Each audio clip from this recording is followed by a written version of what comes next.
मैं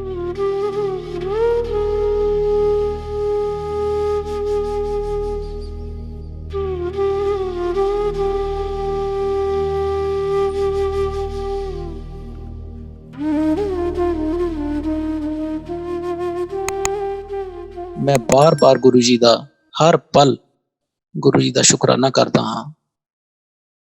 और गुरु जी अपना मेहर भरिया हथ सारी संगत ते, बोस्टन संगत ते, इंडिया की संगत ते, जो सुन रहे है, जो नहीं भी सुन रहे, उन्हां ते रखना। मैं संगत जी इन्ना जानदा कि गुरु जी नाल यारी पानी बहुत आसान है, गुरु जी नाल प्यार पाना बहुत आसान है। एक इंसान नाल प्यार पाना बहुत औखा है। गुरु जी तो सिर्फ सिर्फ प्यार मंगते सीगे, सिर्फ तुहाडी मुहब्बत मंगते सीगे, तुहाडी सच्ची भगती मंगते सीगे, होर कुछ नहीं मंगते सीगे। सो क्यों बिसरे जिन्हें सब कुछ दिया, सो क्यों बिसरे ये जीवन जिया। गुरु जी ने अपनी संगतां नाल बड़ा लाड़ लड़ाया, संगतां नाल बहुत प्यार किया। गुरु जी संगतां नूं हमेशा मौजां करवांदे सी। सो असी सारियां संगतां ने गुरु जी नूं बिसरना भुलना कदे भी नहीं।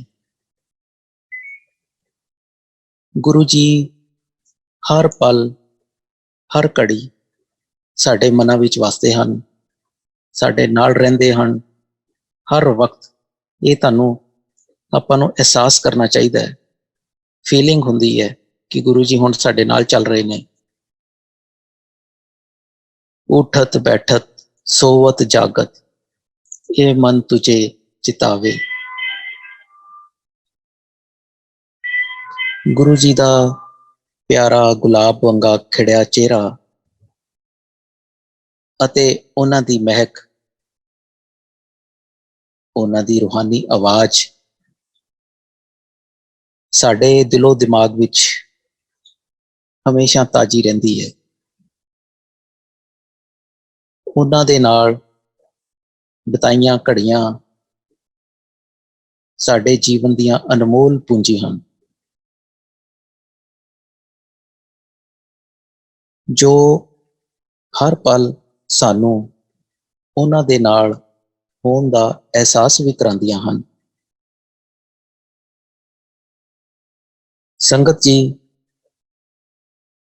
असी कई बार, मैं बहुत सालों तो वड्डे मंदिर नहीं गया, लेकिन गुरु जी दी घर विच ही अरदास करदे हां। ते कई बार ये जरूरी नहीं है कि साडा मंदिर विच होना जरूरी है, लेकिन साडे मन विच इस परमात्मा दा, गुरु जी दा होना बहुत जरूरी है। गुरु जी एक भाव हन, एक एहसास भी हन। गुरु जी दा वास साडे मन दा भाव है। लखां करोड़ां सालां बाद ऐसी रूहानी शक्ति इस सृष्टि ते अवतार लैंदी है। वो एनर्जी कोई आम एनर्जी नहीं है, बल्कि एक कल्याणकारी एनर्जी है। गुरु जी दे चोला त्यागन तो बाद भी वो एनर्जी साडे कोल ही है। ये एनर्जी बहती हुई हवा वांग है, जो सानू हर रोज महसूस की जाती है। गुरु जी का ऑरा बहुत स्ट्रोंग सी। तुसी ਜਦੋਂ भी असी गुरु जी कोल बैठते सीगे ते सारियां चिंतावां दूर हो जांदियां सीगियां, क्योंकि गुरु जी एक परमात्मा हन जिन्हां नूं ਹਮੇਸ਼ਾ ਦਿਲ ਕਰਦਾ ਸੀ ਦੇਖਦੇ ਹੀ ਰਹੀਏ। ਗੁਰੂ ਜੀ ਕਹਿੰਦੇ ਸੀ ਕਿ ਹਰੇਕ ਇਨਸਾਨ ਨਾਲ ਪਿਆਰ ਕਰੋ, ਹਰੇਕ ਇਨਸਾਨ ਦੇ ਵਿੱਚ ਰੱਬ ਵਸਦਾ ਹੈ। ਸੰਗਤ ਜੀ, ਜੇ ਆਪਾਂ ਕਿਸੇ ਦੀ ਹੈਲਪ ਕਰ ਸਕਦੇ ਹਾਂ ਜ਼ਰੂਰ ਕਰੋ, ਨਹੀਂ ਕਰ ਸਕਦੇ ਤਾਂ ਉਸ ਵਾਸਤੇ ਪ੍ਰੇਅਰ ਕਰੋ ਤੇ ਗੁਰੂ ਜੀ ਕੋਲ ਇਹ ਅਰਦਾਸ ਕਰਦੇ ਰਹੀਏ ਕਿ ਸਾਨੂੰ ਇਸ ਕਾਬਲ ਬਣਾਓ ਕਿ ਅਸੀਂ ਤੁਹਾਡੇ ਬੰਦਿਆਂ ਦੀ ਸੇਵਾ ਕਰ ਸਕੀਏ। ਸੰਗਤ ਜੀ, ਸਾਡੇ ਮਨ ਵਿੱਚ ਈਗੋ ਜਾਂ ਲਾਲਚ ਜਦੋਂ ਆ ਜਾਂਦਾ ਹੈ ਤਾਂ ਇਹ ਗੁਰੂ ਜੀ ਦਾ ਜਿਹੜਾ ਰੂਹਾਨੀ ਭਾਵ ਹੈ ਇਹ ਵੀ ਆਪਣੇ ਆਪ ਹੀ ਦੂਰ ਹੋ ਜਾਂਦਾ ਹੈ। ਸੰਗਤ ਜੀ, ਜਦੋਂ ਅਸੀਂ ਮੰਤਰ ਜਾਪ ਕਰਦੇ ਹਾਂ ਤਾਂ ਮੰਤਰ ਜਾਪ ਇੱਕ ਚਾਬੀ ਹੈ ਔਰ ਅਸੀਂ ਬੜੇ ਲੈਅਬੱਧ ਤਰੀਕੇ ਨਾਲ ਜਦੋਂ ਮੰਤਰ ਜਾਪ ਕਰਦੇ ਹਾਂ ਔਰ ਲਗਾਤਾਰ ਕਰਦੇ ਹਾਂ ਤਾਂ ਸਾਡੀਆਂ ਜੋ ਸਾਂਸੇ ਹੈ ਉਹਨਾਂ ਦੇ ਵਿੱਚ ਬੜੀ ਵਾਈਬ੍ਰੇਸ਼ਨਸ ਹੁੰਦੀ ਹੈ ਔਰ ਉਹ ਸਾਡੀ ਸਾਰੀ એનર્ਜੀ ਜੋ ਬਲੌਕ ਹੋਈ ਹੁੰਦੀ ਹੈ ਉਸ ਦੇ ਜੋ ਤਾਲੇ ਹੈ, ਉਹ ਰੁਕਾਵਟਾਂ ਹੈ, ਉਹ ਖੁੱਲਦੇ ਜਾਂਦੇ ਹੈ। ਔਰ ਜਦੋਂ ਸਾਡੀ ਆਤਮਾ, ਮਨ, ਦਿਮਾਗ ਸ਼ਾਂਤ ਹੁੰਦਾ ਹੈ ਤੇ ਸਮਝ ਲਓ ਗੁਰੂ ਜੀ ਨੇ ਉਹ ਬੰਦ ਤਾਲੇ ਖੋਲਣੇ ਸ਼ੁਰੂ ਕਰ ਦਿੱਤੇ ਹਨ।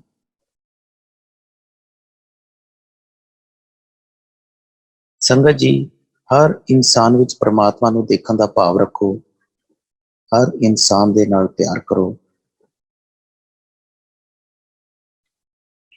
ਸੰਗਤ ਜੀ, ਮੈਂ ਹੁਣ ਤੁਹਾਡੇ ਨਾਲ ਉਹ ਘੜੀਆਂ ਜੋ ਗੁਰੂ ਜੀ ਦੇ ਨਾਲ ਬਿਤਾਈਆਂ ਹਨ ਉਹ ਮੈਂ ਸ਼ੇਅਰ ਕਰਾਂਗਾ। 1985 ਦੇ ਵਿੱਚ ਗੁਰੂ ਜੀ, ਮੇਰੇ ਫਾਦਰ ਸਾਹਿਬ ਦੇ ਜੋ ਫਰੈਂਡ ਸੀਗੇ ਫਲੋਰ ਤੋਂ, ਉਹ ਉਹਨਾਂ ਦੇ ਨਾਲ ਆਉਂਦੇ ਆ ਗੁਰੂ ਜੀ। ਉਹਨਾਂ ਨਾਲ ਗੁਰੂ ਜੀ ਜਦੋਂ ਬਾਹਰ ਕਿਸੇ ਨੂੰ ਮਿਲਣ ਜਾਂਦੇ ਸੀ ਉਦੋਂ ਤੇ ਚੋਲੇ ਚ ਨਹੀਂ ਜਾਂਦੇ ਸੀ, ਸ਼ਰਟ ਤੇ ਪੈਂਟ ਔਰ ਸ਼ੂਜ਼ ਇਹ ਪਾ ਕੇ ਜਾਂਦੇ ਸੀ। ਉਸ ਦਿਨ ਆਏ, ਡਰਾਇੰਗ ਰੂਮ ਚ ਬੈਠੇ, ਪਾਣੀ ਪੀਤਾ, ਗੁਰੂ ਜੀ ਵਾਸਤੇ ਕੋਲਡ ਡਰਿੰਕ ਮੰਗਵਾਈ, ਗੁਰੂ ਜੀ ਨੇ ਕੋਲਡ ਡਰਿੰਕ ਨਹੀਂ ਪੀਤੀ ਤੇ ਮਨਾ ਵੀ ਨਹੀਂ ਕੀਤਾ ਉਹਨਾਂ ਨੇ। ਕੁਛ ਦੇਰ ਬੈਠੇ, ਗੱਲਾਂ ਕੀਤੀਆਂ ਤੇ ਚਲੇ ਗਏ। ਮੇਰੇ ਫਾਦਰ ਸਾਹਿਬ ਵੀ ਬਚਪਨ ਤੋਂ ਬੜੇ ਸਪਿਰਿਚੁਅਲ ਹੈ, ਉਹਨਾਂ ਦਾ ਵੀ ਕਨੈਕਸ਼ਨ ਰੱਬ ਵੱਲ ਬਹੁਤ ਜ਼ਿਆਦਾ ਹੈ। ਉਸ ਦਿਨ ਕੋਈ ਜ਼ਿਆਦਾ ਗੱਲ ਨਹੀਂ ਹੋਈ, ਕਈ ਮਹੀਨੇ ਲੰਘ ਗਏ, ਨਾ ਤਾਂ ਉਹ ਅੰਕਲ ਜੀ ਦਾ ਫੋਨ ਆਇਆ ਕਿ ਚਲੀਏ ਆਪਾਂ ਗੁਰੂ ਜੀ ਕੋਲ, ਨਾ ਮੇਰੇ ਫਾਦਰ ਸਾਹਿਬ ਨੇ ਹੀ ਉਹਨਾਂ ਨੂੰ ਫੋਨ ਕੀਤਾ ਕਿ ਗੁਰੂ ਜੀ ਆਏ ਸੀਗੇ, ਮੇਰਾ ਦਿਲ ਕਰਦਾ ਮਿਲਣ ਨੂੰ। ਫਿਰ ਇੱਕ ਦਿਨ ਕਈ ਮਹੀਨਿਆਂ ਬਾਅਦ 3 ਵਜੇ ਦਾ ਟਾਈਮ ਸੀਗਾ ਦਿਨ ਦਾ, ਫਾਦਰ ਸਾਹਿਬ ਨੂੰ ਡ੍ਰੀਮ ਆਉਂਦਾ ਹੈ ਗੁਰੂ ਜੀ ਦਾ। ਮੈਨੂੰ ਬੁਲਾਉਂਦੇ ਆ, ਕਹਿੰਦੇ ਅਸ਼ੋਕ, ਗੁਰੂ ਜੀ ਕਿਸੇ ਸੰਗਤ ਦੇ ਘਰ ਠਹਿਰੇ ਹੋਏ ਆ, ਤੁਸੀਂ ਜਾ ਕੇ ਆਓ ਔਰ ਗੁਰੂ ਜੀ ਤੋਂ ਨਾ ਟਾਈਮ ਲੈ ਕੇ ਆਓ ਕਿ ਕਿਹੜੇ ਟਾਈਮ ਆ ਕੇ ਗੁਰੂ ਜੀ ਦੇ ਦਰਸ਼ਨ ਕਰੀਏ। ਮੈਂ ਗੁਰੂ ਜੀ ਕੋਲ ਗਿਆ, ਸੰਗਤ ਕੋਈ ਨਹੀਂ ਸੀਗੀ, ਰਮਾ ਬੈਲ ਬੈਠੇ ਹੋਏ ਸੀਗੇ, ਆਂਟੀ ਜੀ। ਮੈਂ ਦਰਵਾਜ਼ਾ ਖੋਲਿਆ, ਆਂਟੀ ਅੱਗੇ ਬੈਠੇ ਸੀਗੇ। ਮੈਂ ਆਂਟੀ ਨੂੰ ਪੁੱਛਿਆ, ਮੈਂ ਕਿਹਾ ਆਂਟੀ ਜੀ ਗੁਰੂ ਜੀ? ਕਹਿੰਦੇ ਗੁਰੂ ਜੀ ਤਾਂ ਆਪਣੇ ਰੂਮ 'ਚ ਹੈ, ਤੁਸੀਂ ਬੈਠ ਜਾਓ, ਵੇਟ ਕਰ ਲਓ ਥੋੜੀ। संगत जी मैं वेट की थी 5 मिनट। गुरु जी अपने रूम चों बाहर निकले। मैं खड़े होके गुरु जी के चरण स्पर्श किए। गुरु जी ने मैं दसिया कि मैं खिची अंकल का बेटा हाँ ते वो तुहानू मिलना चाहते हैं ते दस दो किस टाइम आइए। गुरु जी ने कहा कोई गल नहीं, हुणे आ जाओ, तुसी हुणे लैके आओ। मैं संगत जी फादर साहब नू गुरु जी कोल ले आया। गुरु जी सानू अपने रूम च लै गए। असी गुरु जी के चरणों च बैठ गए। गुरु जी गल्लां करन लग गए। गुरु जी ने अपना एक पैर दिखाया कि मेरे पैर दे विच पदम है। संगत जी मैं पैर वाल देखण लग गया कि देखा पदम किस तरह का हुंदा। सुनिया तो है लेकिन देखा कदे नहीं। मैनू कुछ नज़र नहीं आया। गुरु जी का पैर एक नॉर्मल सीगा। शायद मेरी एज भी घट सी और इनोसेंट सीगा और इन्नी गुरु जी बारे जान नहीं सकिया उदों कि जो गुरु जी कह रहे हैं वो सच है। संगत जी उस तो बाद असी डेली आना शुरू हो गए। गुरु जी नाल बहुत प्यार पै गया। किसी संगत ने सानू पूछा मेरे फादर साहब नू कि अंकल तुसी रोज आंदे हो, तुहानू कोई प्रॉब्लम है?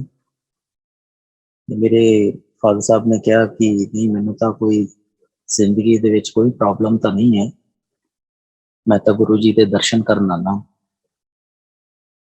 मैनू अच्छा लगता है परमात्मा के दर्शन करना, सब्जेक्ट भी है मेरा। तो संगत जी गुरु जी ने बहुत ही मेहर भरिया हाथ रखा, कोई प्रॉब्लम नहीं आन दिती। जो असी जान लग गए तो गुरु जी ने एक दिन मेरे फादर साहब ने कहा कि अंकल जी तुहाडे नाल तां कोई पुराना रिश्ता है। गुरु जी ने तो यह गल कहती कि पुराना रिश्ता है, लेकिन इस दे नाल हुण असी इसनूं कोरिलेट किदां करिए? कोई ऐसी घटना जो याद आती होवे। तो संगत जी मैं तुहानूं एक पुरानी घटना बारे दस्सण लग्या। गुरु जी तो 85 च मिलते हैं, लेकिन ये घटना 1977 की है, 9 साल पिछे। मेरे फादर साहब की posting as a chief judicial magistrate Gurdaspur सी। फादर साहब घर लंच करन आते हैं। किचन के बाहर टेबल लग्या है, चेयर पई है, लंच डैडी का उत्थे लग गया। सब जी फादर साहब जो खाना खान लगते हैं तो उस जिथे टेबल लग्या है उनके अगे एक कच्चा पोर्शन है। उस कच्चे पोर्शन तो अगे एक छोटा गेट है। उस गेट चों एक एक इंसान एंटर होंदे है और मेरे फादर जब उन्होंने देखते हैं तो उन्होंने देखते ही रह जाते हैं, खाना छड्ड दिंदे है। उन्होंने पूछते हैं हाँ जी, क्योंकि वो कोई मंगण वाले नहीं लग रहे सीगे, क्योंकि उन्होंने चेहरे का रूहानी भाव भी ऐसा सीगा। असी तो शायद मम्मा मेरे मदर को भी नहीं शायद इस चीज़ का पता लग्या, असी तो छोटे बहुत सीगे। इन्होंने कहा हाँ जी बाबा जी, कहते दो रोटियां मिलणगियां खाण नूं। तो फादर साहब ने कहा कि दो रोटियां क्यों, ਤੁਸੀਂ ਪ੍ਰੋਪਰ ਖਾਣਾ ਖਾਓ। ਕਿਉਂਕਿ ਸੰਗਤ ਜੀ, ਰੱਬ ਕਿਸੇ ਵੀ ਰੂਪ ਚ ਆ ਸਕਦਾ ਹੈ ਤੁਹਾਡੇ ਅੱਗੇ, ਔਰ ਰੱਬ ਤੁਹਾਨੂੰ ਉਹ ਅੱਖ ਵੀ ਦੇ ਦਿੰਦਾ ਹੈ ਉਸ ਨੂੰ ਪਹਿਚਾਨਣ ਵਾਸਤੇ। ਨਹੀਂ ਤਾਂ ਅਸੀਂ ਕੁਝ ਵੀ ਕਹਿ ਸਕਦੇ ਸੀਗੇ, ਪਰ ਲੇਕਿਨ ਉਹਨਾਂ ਨੂੰ ਬੜੇ ਆਦਰ ਭਾਵ ਨਾਲ ਉਹਨਾਂ ਨੂੰ ਬਿਠਾਇਆ। ਮੇਰੇ ਫਾਦਰ ਸਾਹਿਬ ਨੇ ਕਿਹਾ ਕਿ ਇਹ ਮੇਰੀ ਖਾਣੇ ਵਾਲੀ ਪਲੇਟ ਤਾਂ ਚੱਕ ਲਓ, ਨਵੀਂ ਪਲੇਟ ਲਿਆਓ। ਔਰ ਉਦੋਂ ਵੀ ਮੇਰੇ ਮਦਰ ਖਾਣਾ ਬਣਾ ਰਹੇ ਸੀਗੇ। ਮੇਰੇ ਮਦਰ ਨੂੰ ਕਿਹਾ ਕਿ ਤੁਸੀਂ ਬਣਾਓ ਔਰ ਮੈਂ ਇਹਨਾਂ ਨੂੰ ਸਰਵ ਕਰਾਂਗਾ। ਸੰਗਤ ਜੀ, ਜੋ ਬਾਬਾ ਜੀ ਆਏ ਸੀਗੇ ਉਹਨਾਂ ਦਾ ਮੈਂ ਤੁਹਾਨੂੰ ਇੱਕ ਜੋ ਦੇਖਣ ਨੂੰ ਕਿਸ ਤਰ੍ਹਾਂ ਲੱਗਦੇ ਸੀ ਉਹ ਮੈਂ ਦੱਸਦਾ। ਉਹਨਾਂ ਦੇ ਘੁੰਗਰਾਲੇ ਬਾਲ ਸੀਗੇ, ਫੇਅਰ ਕੰਪਲੈਕਸ਼ਨ ਸੀਗਾ, ਸ਼ਾਰਪ ਫੀਚਰ ਸੀ। ਉਹਨਾਂ ਨੇ ਵਾਈਟ ਕਲਰ ਦਾ ਕੁੜਤਾ ਪਜਾਮਾ ਪਾਇਆ ਹੋਇਆ ਸੀ ਤੇ ਨਾਲ ਇੱਕ ਅੰਗੂਠੇ ਵਾਲੀ ਚੱਪਲ ਪਾਈ ਹੋਈ ਸੀ। ਫਾਦਰ ਸਾਹਿਬ ਨੂੰ ਤੇ ਜਦੋਂ ਉਹਨਾਂ ਨੂੰ ਦੇਖ ਰਹੇ ਸੀਗੇ ਤੇ ਉਹਨਾਂ ਨੂੰ ਕੋਈ ਇੱਕ ਆਰਡੀਨਰੀ ਇਨਸਾਨ ਨਹੀਂ ਲੱਗ ਰਹੀ ਸੀ।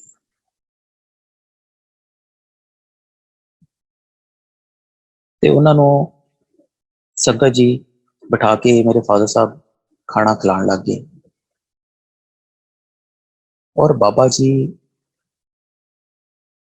ਖਾਣਾ ਖਾਈ ਜਾਂਦੇ ਹੈ, ਖਾਈ ਜਾਂਦੇ ਹੈ। ਖਾਂਦੇ ਖਾਂਦੇ ਸੰਗਤ ਜੀ ਆਟਾ ਖਤਮ ਹੋ ਜਾਂਦਾ ਜਿਹੜਾ ਗੁੰਨਿਆ ਹੋਇਆ। ਫਾਦਰ ਸਾਹਿਬ ਨੇ ਕਿਹਾ ਕਿ ਆਟਾ ਦੁਬਾਰਾ ਗੁੰਨੋ। ਆਟਾ ਦੁਬਾਰਾ ਬਣਾਇਆ ਜਾਂਦਾ ਹੈ। ਉਹ ਖਾ ਰਹੇ ਆ ਖਾਣਾ। ਉਸ ਤੋਂ ਬਾਅਦ ਸੰਗਤ ਜੀ ਸਬਜ਼ੀ ਖਤਮ ਹੋ ਜਾਂਦੀ ਹੈ ਔਰ ਉਹਨਾਂ ਨੂੰ ਕਹਿੰਦੇ ਹੈ ਮੇਰੇ ਫਾਦਰ ਸਾਹਿਬ ਕਿ ਸਬਜ਼ੀ ਖਤਮ ਹੋ ਗਈ, ਅੰਬ ਦਾ ਅਚਾਰ ਹੈ। ਉਹ ਕਹਿੰਦੇ ਕੋਈ ਗੱਲ ਨਹੀਂ, ਅੰਬ ਦਾ ਅਚਾਰ ਲਿਆਓ। ਸੰਗਤ ਜੀ ਉਹਨਾਂ ਨੇ ਅਚਾਰ ਨਾਲ ਵੀ ਰੋਟੀ ਖਾ ਲਈ। ਉਸ ਤੋਂ ਬਾਅਦ ਉਹਨਾਂ ਨੂੰ ਕਿਹਾ ਕਿ ਗੁੜ ਹੈਗਾ ਜੀ, ਕਹਿੰਦੇ ਹਾਂ ਗੁੜ ਲਿਆਓ। ਗੁੜ ਨਾਲ ਵੀ ਰੋਟੀ ਖਾ ਲਈ। ਗੁੜ ਖਾਣ ਤੋਂ ਬਾਅਦ ਉਹਨਾਂ ਦੀ ਤ੍ਰਿਪਤੀ ਹੋ ਗਈ, ਉਹ ਬੜੇ ਖੁਸ਼ ਹੋਏ। ਤੇ ਮੇਰੇ ਫਾਦਰ ਨੇ ਇੱਕ ਉਹਨਾਂ ਦੇ ਅੱਗੇ ਇੱਛਾ ਜ਼ਾਹਰ ਕੀਤੀ ਕਿ ਬਾਬਾ ਜੀ ਤੁਸੀਂ ਖਾਣਾ ਰੋਜ਼ ਇੱਥੇ ਹੀ ਖਾ ਲਿਆ ਕਰੋ, ਹੋਰ ਨਾ ਕਿਤੇ ਜਾਇਆ ਕਰੋ। ਤੇ ਉਹ ਬਾਬਾ ਜੀ ਨੇ ਆਪਣੀ ਇੱਕ ਉਂਗਲ ਆਸਮਾਨ ਵੱਲ ਕੀਤੀ ਤੇ ਕਿਹਾ ਕਿ ਜੋ ਪ੍ਰਮਾਤਮਾ ਨੂੰ ਮਨਜ਼ੂਰ ਹੋਵੇ। ਇਸ ਤੋਂ ਬਾਅਦ ਸੰਗਤ ਜੀ ਉਹਨਾਂ ਨੇ ਆਪਣੇ ਜੋ ਬਰਤਨ ਸੀਗੇ ਆਪ ਸਾਫ਼ ਕੀਤੇ। ਗੇਟ ਦੇ ਨਾਲ ਹੀ ਇੱਕ ਟੈਪ ਲੱਗੀ ਸੀ, ਉੱਥੇ ਜਾ ਕੇ ਉਹਨਾਂ ਨੇ ਬਰਤਨ ਸਾਫ਼ ਕੀਤੇ। ਉਸ ਤੋਂ ਬਾਅਦ ਉਹ ਆ ਕੇ ਫਿਰ ਬੈਠ ਗਏ। ਉਹਨਾਂ ਨੇ ਨੀਚੇ ਮਿੱਟੀ ਦੇ ਵਿੱਚ ਕੋਈ ਬਲੌਕਸ ਬਣਾਏ, ਫਿਰ ਉਹਨਾਂ ਨੂੰ ਮਿਟਾਤਾ।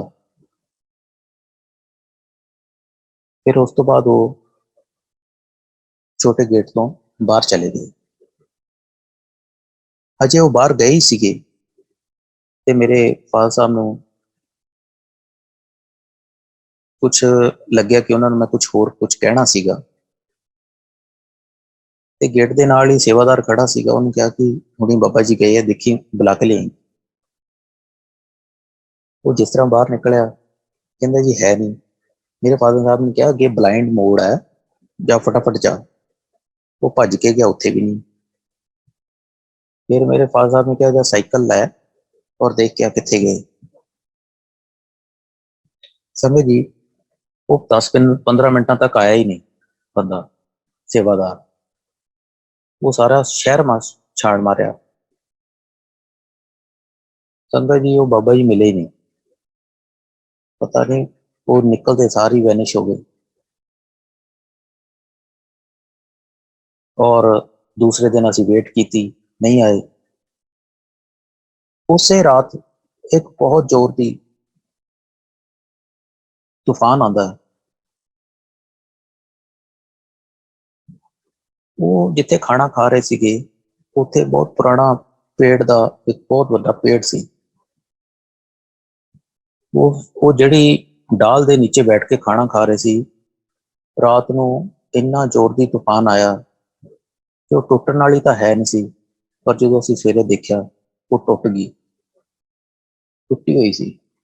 ਬਹੁਤ ਵੱਡੀ ਪੇੜ ਦਾ, ਜਿਵੇਂ ਤਣਾ ਕਹਿੰਦੀ ਤਣਾ ਡਾਲ। ਹੁਣ ਪਤਾ ਨਹੀਂ ਸੰਗਤ ਜੀ, ਉਹ ਕੋਈ ਕਸ਼ਟ ਸੀ, ਉਹ ਦੂਰ ਕੀਤਾ, ਇਹ ਤਾਂ ਹੁਣ ਗੁਰੂ ਜੀ ਜਾਣਦੇ ਹੈ। ਉਸ ਤੋਂ 2-3 ਦਿਨ ਬਾਅਦ ਹੀ ਮੇਰੇ ਫਾਦਰ ਸਾਹਿਬ ਦੀ ਪ੍ਰਮੋਸ਼ਨ ਹੋ ਗਈ ਔਰ ਉੱਥੋਂ ਟ੍ਰਾਂਸਫਰ ਹੋ ਗਈ।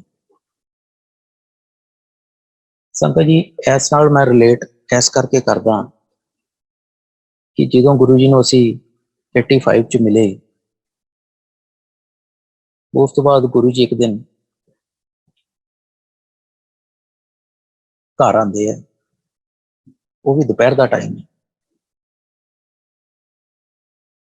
ਔਰ ਮੇਰੇ ਮਦਰ ਨੂੰ ਆਵਾਜ਼ਾਂ ਲਗਾ ਰਹੇ ਮਾਇਆ ਆਂਟੀ, ਤੇ ਕਿਚਨ ਵੱਲ ਚੱਲ ਪੈਂਦੇ ਆ। ਗੁਰੂ ਜੀ ਦੀ ਰੂਹਾਨੀ ਆਵਾਜ਼ ਸੁਣ ਕੇ ਮੇਰੇ ਮਦਰ ਕਿਚਨ ਚੋਂ ਬਾਹਰ ਆਉਂਦੇ ਆ, ਡਾਈਨਿੰਗ ਟੇਬਲ ਕੋਲ ਗੁਰੂ ਜੀ ਨੂੰ ਦੇਖਦੇ ਬੜੇ ਖੁਸ਼ ਹੁੰਦੇ ਆ, ਗੁਰੂ ਜੀ ਦੇ ਪੈਰੀ ਹੱਥ ਲਗਾਉਂਦੇ ਆ। ਗੁਰੂ ਜੀ ਪੁੱਛਦੇ ਆ, ਮਾਇਆ ਆਂਟੀ ਕੀ ਕਰ ਰਹੀ ਸੀ? ਮੰਮੀ ਨੇ ਕਿਹਾ, ਮੈਂ ਤਾਂ ਗੁਰੂ ਜੀ ਸਬਜ਼ੀ ਬਣਾ ਰਹੀ ਹਾਂ।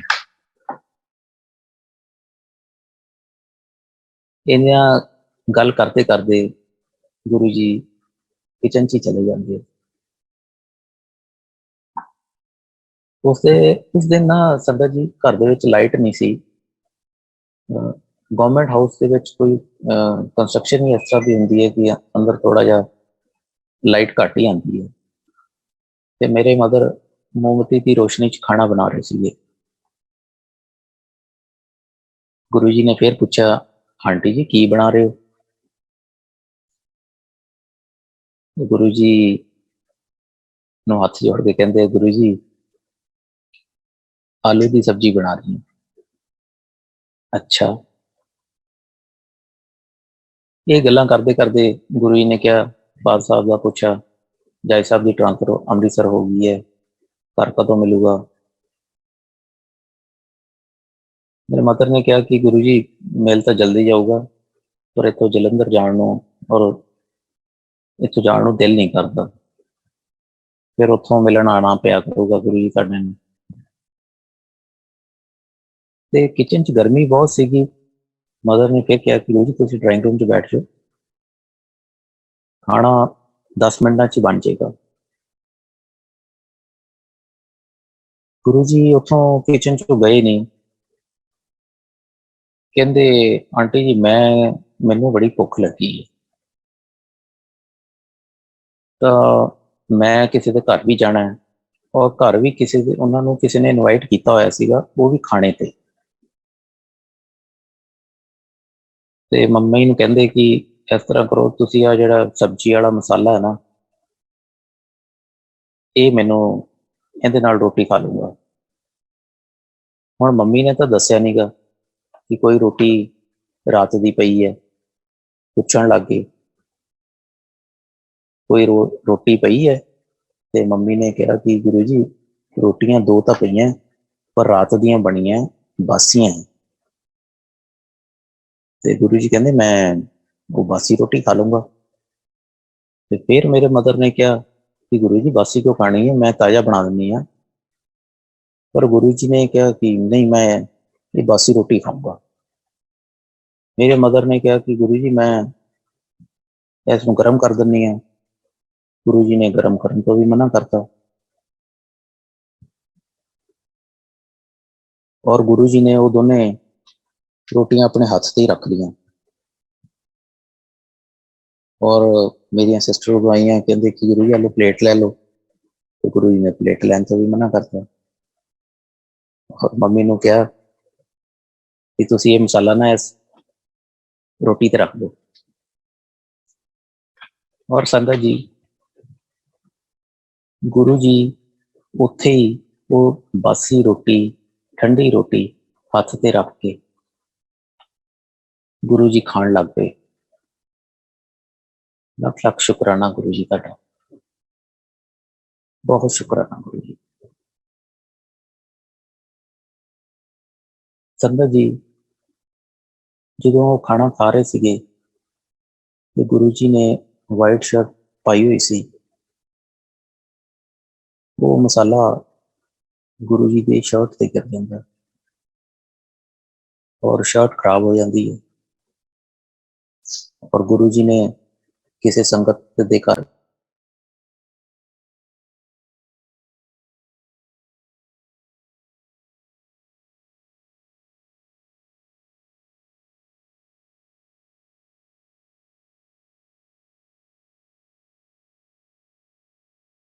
ਤੇ ਅਸੀਂ ਉਹਨਾਂ ਨੂੰ ਗੁਰੂ ਜੀ ਨੂੰ ਆਪਣੇ ਰੂਮ 'ਚ ਲੈ ਗਏ ਤੇ ਗੁਰੂ ਜੀ ਨੇ ਡੈਡੀ ਜੀ ਦੀ ਅਲਮਾਰੀ ਖੋਲੀ, ਉੱਥੇ ਸ਼ਰਟ ਹੈਂਗਰ 'ਚ ਰੱਖੀ ਹੋਈ ਸੀਗੀ।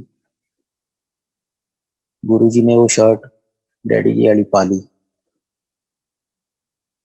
और अपनी शर्ट उतारती, क्योंकि वो जी शर्ट अलमीरा च सीगी और गुरु जी ने जो पाई हुई सीगी साइज तो सेम सीगा। कोई मार्केट चों कदे कदे गुरु जी मार्केट भी चले जाते सीगे और खरीदियां भी इकट्ठी सीगी। और वो संगत अपना संगत जी वो शर्ट पा के गुरु जी उत्थों चले गए।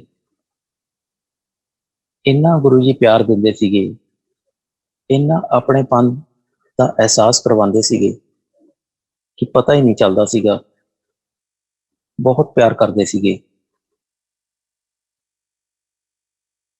गुरु जी सच्ची भगती मंगते सीगे, सच्ची सादी भावना नूं मानते सीगे।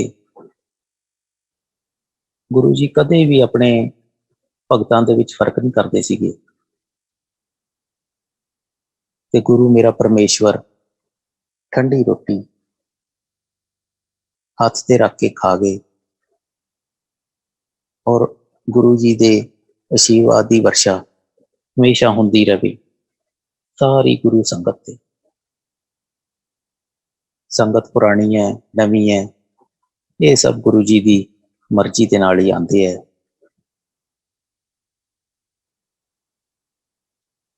संगत जी एक मैं होर संगत सत्संग शेयर कर रहा। एक दिन फिर गुरु जी घर आते हैं, ये 87-88 की गल है।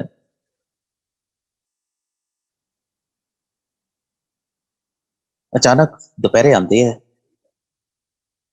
बैडरूम च आ जाते हैं। असी सारे उत्थे इको बैड ते बैठे सीगे, मैं मदर मेरिया 4 सिस्टर्स। जो ही गुरु जी को देखते हैं सारे उठ के गुरु जी के पैर हथ लगाते हैं। गुरु जी भी उत्थे ही बैठ जाते हैं बैड उससे ही बैड ते। मेरे मदर कहते गुरु जी शर्ट बैडशीट नवी बिछा दें, तो गुरु जी मना कर देंगे। बैठे बैठे कहते हैं हाँ भैने गाना सुना। इन्नी देर च संगत जी गुरु जी का ध्यान मेरी छोटी सिस्टर वाल जाता है, जो थोड़ी उदास बैठी सीगी। गुरु जी ने उन्होंने पूछा की गल बई तू उदास क्यों है। तो दूसरी सिस्टर कहती है गुरु जी इहदा 10th का रिजल्ट आने वाला। अच्छा तो फिर नाराज उदास क्यों है, कदों आना है। कहते गुरु जी इहदा रिजल्ट आना 10 दिन तो बाद। लै तेरा रिजल्ट तो कहते होनी नहीं, मैं दस दिना जब कॉपी और पेन लेके आ। संगत जी कॉपी और पेन लेके आ गई। गुरु जी ने उहदे उसके नंबर भी लिखते 79.5। खुश है। कहंदी खुश है? हाँ जी गुरु जी, बहुत खुश हाँ मैं। अच्छा फिर ऐ कर, किचन चो पानी का गिलास लेके आ। कहंदा जो पानी का गिलास ले आई पूरा भर के। गुरु जी ने कहा नहीं, इनू हाफ करके लेके आ। हाफ करके ले आई। गुरु जी ने उस गिलास दे विच देखा और बहुत जोर जोर के हसे। असी भी इहो जिहा रूप कदे गुरु जी का देखा नहीं सीगा। और उस तो बाद वही गिलास वो छोटी सिस्टर को दे देंगे है। वो देख के हैरान रह जाती है कि यह की गिलास जिहड़ा सीगा फुल ऑफ रोज पैटल नाल भरिया होया सीगा। जय गुरु जी, शुकराना गुरु जी। गुरु जी ने वो बहुत डिवाइन प्रसाद दिता। संगत जी उत्थे बैठे रहे, आराम किया। गुरु जी चले गए। हुण 10 दिन बाद रिजल्ट आना सी। रिजल्ट भी आ गया संगत जी। और जिन्ने गुरु जी ने नंबर लिखे सी 79.5, संगत जी 79.5 ही नंबर आए। उनके मार्कशीट भी है, उनके भी 79.5 लिखे हुए। शुकराना गुरु जी, बहुत बहुत शुकराना। सारिਆਂ ते मेहर भरिया हथ रखना, सारिਆਂ ते सरबत दा भला। संगत जी मेरे मदर बहुत घट गुरु जी कोल जांदे सीगे। मैं जांदा सी या मेरे फादर साहब जांदे सीगे। मदर अपने घर का काम ही करते सीगे। संगत जी एक दिन मम्मी गुरु जी कोल चल जाते हैं। गुरु जी बड़े खुश होंगे है, आओ माया आंटी। उस दिन गुरु जी मम्मी नू 100 रुपए का डिवाइन प्रसाद देंगे है। जो मम्मी प्रसाद लेंदे है, नोट बहुत ही नवा और गर्म सीगा, बहुत गर्म सीगा। और मत्था टेकिया, शुकराना किया। उथे संगतां बैठियां सीगियां, उन्हां नू गुरु जी कहन लगे जिसने अपना कल्याण करवाना है वो माया आंटी के घर का खाना खा के आवे। मम्मी हसन लग गए कि गुरु जी ये की कह रहे हैं, क्योंकि गुरु जी मजाक भी बहुत करते सीगे, हसांदे भी बहुत सीगे। पर ऐसा पता नहीं सीगा कि ये भी कोई गल सच हो जानी है।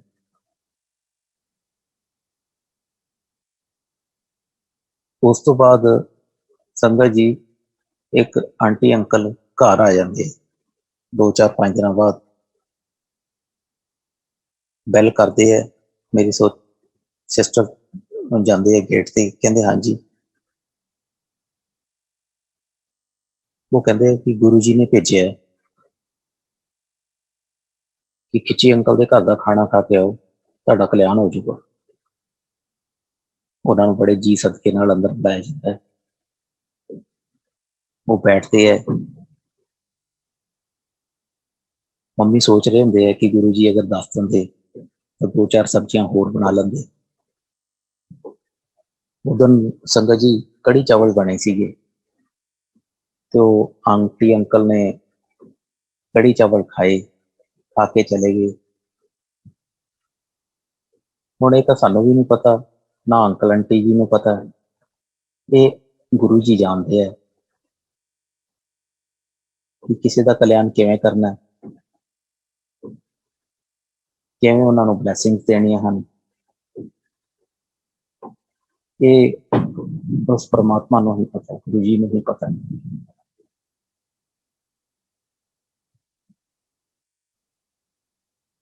ਸੰਗਤ ਜੀ, ਇੱਕ ਦਿਨ ਗੁਰੂ ਜੀ ਮੈਨੂੰ ਛੋਟੇ ਮੰਦਰ ਚ ਜਲੰਧਰ ਬੁਲਾਉਂਦੇ ਆ। ਉਹ ਸ਼ਿਫਟ ਹੋ ਗਏ ਸੀਗੇ, ਪਹਿਲਾਂ ਕਿਸੇ ਸੰਗਤ ਦੇ ਘਰ ਠਹਿਰੇ ਹੋਏ ਸੀਗੇ, ਤੋਂ ਸ਼ਿਫਟ ਹੋ ਕੇ ਜਲੰਧਰ ਵਾਲੇ ਮੰਦਰ ਚ ਆ ਗਏ। ਮੈਨੂੰ ਗੁਰੂ ਜੀ ਨੇ ਬੁਲਾਇਆ ਆਪਣੇ ਰੂਮ ਚ, ਮੈਂ ਔਰ ਗੁਰੂ ਜੀ ਸੀਗੇ। ਗੁਰੂ ਜੀ ਨੇ ਕਿਹਾ ਕਿ ਬਾਹਰ ਨਾ ਗੱਡੀ ਖੜੀ ਹੈ ਤੇ ਆ ਕੰਮ ਹੈਗਾ ਕਰਕੇ ਆ। ਗੁਰੂ ਜੀ ਦਾ ਕੋਈ ਪਰਸਨਲ ਕੰਮ ਸੀਗਾ ਤੇ ਗੁਰੂ ਜੀ ਨੇ ਆਪਣਾ ਡਿਵਾਈਨ ਪ੍ਰਸ਼ਾਦ ਗੁਰੂ ਜੀ ਨੇ ਮੈਨੂੰ ਪੈਸਿਆਂ ਦਾ ਦਿੱਤਾ ਕਿ ਜਾ ਇਹਦੇ ਨਾਲ ਗੱਡੀ 'ਚ ਤੇਲ ਪਵਾ ਲੈ। ਮੈਂ ਕਿਹਾ ਠੀਕ ਹੈ ਗੁਰੂ ਜੀ। ਮੈਂ ਪੈਰੀ ਹੱਥ ਲਗਾਏ, ਰੂਮ ਚੋਂ ਬਾਹਰ ਆ ਗਿਆ। ਬਾਹਰ ਸ਼ੂਜ਼ ਪਾਉਣ ਲੱਗ ਗਿਆ। ਸੰਗਤ ਜੀ ਨੂੰ ਜਦੋਂ ਸ਼ੂਜ਼ ਪਾ ਰਿਹਾ ਸੀਗਾ, ਮੇਰੇ ਮਨ 'ਚ ਖਿਆਲ ਆਇਆ ਕਿ ਅਸ਼ੋਕ, ਤੇਰੀ ਜੇਬ 'ਚ ਤਾਂ ਪੈਸੇ ਹੈ ਨਹੀਂ, ਔਰ ਜਿਹੜੇ ਗੁਰੂ ਜੀ ਨੇ ਦਿੱਤੇ ਆ ਉਹ ਕਿਤੇ ਘੱਟ ਨਾ ਜਾਣ। ਸੰਗਤ ਜੀ, ਮੈਂ ਸ਼ੂਜ਼ ਉਤਾਰੇ, ਬਾਹਰ ਦਾ ਮੇਨ ਡੋਰ ਸੀਗਾ ਉਹ ਖੋਲਿਆ ਔਰ ਗੁਰੂ ਜੀ ਦੇ ਰੂਮ ਵੱਲ ਚੱਲ ਪਿਆ। ਮੈਂ ਗੁਰੂ ਜੀ ਦਾ ਰੂਮ ਨੌਕ ਵੀ ਨਹੀਂ ਕੀਤਾ, ਸਿੱਧਾ ਹੀ ਦਰਵਾਜ਼ਾ ਖੋਲਤਾ। ਔਰ ਮੈਂ ਕੀ ਦੇਖਦਾ, ਗੁਰੂ ਜੀ ਆਪਣਾ ਚੋਲਾ ਉੱਪਰ ਵਾਲਾ ਉਹ ਠੀਕ ਕਰ ਰਹੇ ਹੈ। ਉਹਨੂੰ ਉੱਪਰ ਵਾਲੇ ਚੋਲੇ ਨੂੰ ਉਹਨਾਂ ਨੇ ਆਪਣੇ ਚਿੰਨ ਦੇ ਨੀਚੇ ਦਬਾਇਆ ਹੋਇਆ, ਔਰ ਨੀਚੇ ਵਾਲੇ ਚੋਲੇ ਦੀ ਜਿਹੜਾ ਹੈ ਉਸ ਨੂੰ ਉਹ ਨੋਟ ਬਣ ਰਹੇ ਹੈ। ਮੈਨੂੰ ਉਸੇ ਅੰਦਾਜ਼ 'ਚ ਕਹਿੰਦੇ, ਤੂੰ ਗਿਆ ਨਹੀਂ? ਮੈਂ ਚੁੱਪ। ਥੋੜਾ ਜਿਹਾ ਪੌਜ਼ ਦੇ ਕੇ ਮੈਂ ਕਿਹਾ ਗੁਰੂ ਜੀ, ਪੈਸੇ ਹੋਰ ਚਾਹੀਦੇ ਹੈ। ਮੈਨੂੰ ਗੁਰੂ ਜੀ ਨੇ ਕਿਹਾ, ਜਿਵੇਂ ਇੱਕ ਫਾਦਰ ਸਨ ਨੂੰ ਕਹਿੰਦੇ ਹੈ ਕਿ ਕੀ ਕਰੇਗਾ ਇੰਨੇ ਪੈਸਿਆਂ ਦਾ। ਮੈਂ ਗੁਰੂ ਜੀ ਤਾਂ ਜਾਨੀ ਜਾਨ ਹੈ, ਗੁਰੂ ਜੀ ਨੂੰ ਸਾਰਾ ਪਤਾ ਹੈ। ਮੈਂ ਗੁਰੂ ਜੀ ਨੂੰ ਕਿਹਾ, ਗੁਰੂ ਜੀ ਮੇਰੇ ਕੋਲ ਪੈਸੇ ਹੈ ਨਹੀਂ, ਔਰ ਨਾਲ ਮੈਂ ਇਹ ਵੀ ਕਹਿਤਾ ਕਿ ਗੁਰੂ ਜੀ ਜਿਹੜੇ ਤੁਸੀਂ ਦਿੱਤੇ ਉਹ ਕਿਤੇ ਘੱਟ ਨਾ ਜਾਣ। ਔਰ ਇੰਨੀ ਸਮਝ ਹੈ ਨਹੀਂ ਸੀ ਉਹ, ਮੇਰੀ ਏਜ ਉਦੋਂ 18-19 ਸਾਲ ਦੀ ਸੀ, ਇੰਨਾ ਸਮਝ ਨਹੀਂ ਸੀ। ਬੜੇ ਇਨੋਸੈਂਟਲੀ ਮੈਂ ਉਹਨਾਂ ਨੂੰ ਗੁਰੂ ਜੀ ਨੂੰ ਦੱਸਿਆ, ਔਰ ਗੁਰੂ ਜੀ ਇੰਨੇ ਭੋਲੇ, ਇੰਨੇ ਦਿਆਲੂ, ਕਿਰਪਾਲੂ। ਗੁਰੂ ਜੀ ਨੇ ਮੈਨੂੰ ਕੁਛ ਨਹੀਂ ਕਿਹਾ, ਕੁਛ ਨਹੀਂ ਕਿਹਾ ਕਿ ਗੁਰੂਆਂ ਨਾਲ ਇਸ ਤਰ੍ਹਾਂ ਨਹੀਂ, ਗੁਰੂਆਂ ਦੇ ਜੋ ਚੀਜ਼ ਦਿੰਦੇ ਆ ਉਹਦੇ 'ਚ ਘੱਟ ਨਹੀਂ ਹੁੰਦਾ, ਕੁਛ ਨਹੀਂ ਗੁਰੂ ਜੀ ਨੇ ਕਿਹਾ। ਗੁਰੂ ਜੀ ਨੇ ਫਿਰ ਮੈਨੂੰ ਹੱਥ ਉੱਪਰ ਕਰਕੇ ਉਹਨਾਂ ਨੇ ਮੈਨੂੰ ਫਿਰ ਡਿਵਾਈਨ ਪ੍ਰਸ਼ਾਦ ਦਿੱਤਾ। ਕਹਿੰਦੇ ਜਾ ਕੰਮ ਕਰਿਆ। ਔਰ ਮੈਂ ਗੁਰੂ ਜੀ ਦਾ ਉਹ ਜਿਹੜਾ ਕੰਮ ਸੀਗਾ ਉਹ ਪੂਰਾ ਕਰਕੇ ਆਇਆ। ਸੰਗਤ ਜੀ, ਮੈਨੂੰ ਨਹੀਂ ਪਤਾ, ਅੱਜ ਮੈਂ 53 ਈਅਰ ਦਾ ਹੋ ਗਿਆ ਕਿ ਕਿਸ ਤਰ੍ਹਾਂ ਗੁਰੂ ਜੀ ਨੇ ਲਾਈਫ ਨੂੰ ਸੈੱਟ ਕੀਤਾ, ਕਿਸ ਤਰ੍ਹਾਂ ਦੇ ਭਾਵ ਸੈੱਟ ਕੀਤੇ। ਮੈਂ ਅੱਜ ਦੀ ਡੇਟ 'ਚ ਮੈਂ ਕਿਸੇ ਦੇ ਅੱਗੇ ਝੂਠ ਬੋਲ ਹੀ ਨਹੀਂ ਸਕਦਾ, ਉਹ ਬੋਲਣਾ ਹੀ ਨਹੀਂ ਆਉਂਦਾ। ਔਰ ਗੁਰੂ ਜੀ ਤਾਂ ਜਾਨੀ ਜਾਨ ਸੀ, ਮੈਂ ਘਰ ਵੀ ਜਾ ਕੇ ਪੈਸੇ ਲਿਆ ਸਕਦਾ ਸੀ, ਲੇਕਿਨ ਉਹ ਗੁਰੂ ਜੀ ਨੂੰ ਪਤਾ ਕਿ ਮੈਂ ਕਿਉਂ ਨਹੀਂ ਗਿਆ। ਬਹੁਤ ਸਾਰੀਆਂ ਬਲੈਸਿੰਗਸ ਗੁਰੂ ਜੀ ਨੇ ਕੋਈ ਲਾਈਫ ਦੀ ਕੋਈ ਫ੍ਰੀਕੁਐਂਸੀ ਐਸੀ ਸੈੱਟ ਕਰਤੀ ਕਿ ਜਾ ਐਸ਼ ਕਰ, ਖੁਸ਼ ਰਹਿ। ਔਰ ਸੰਗਤ ਜੀ, ਇੰਨੇ ਸਾਲ ਪਤਾ ਹੀ ਨਹੀਂ ਲੱਗੀ ਕਿਵੇਂ ਬੀਤ ਗਈ।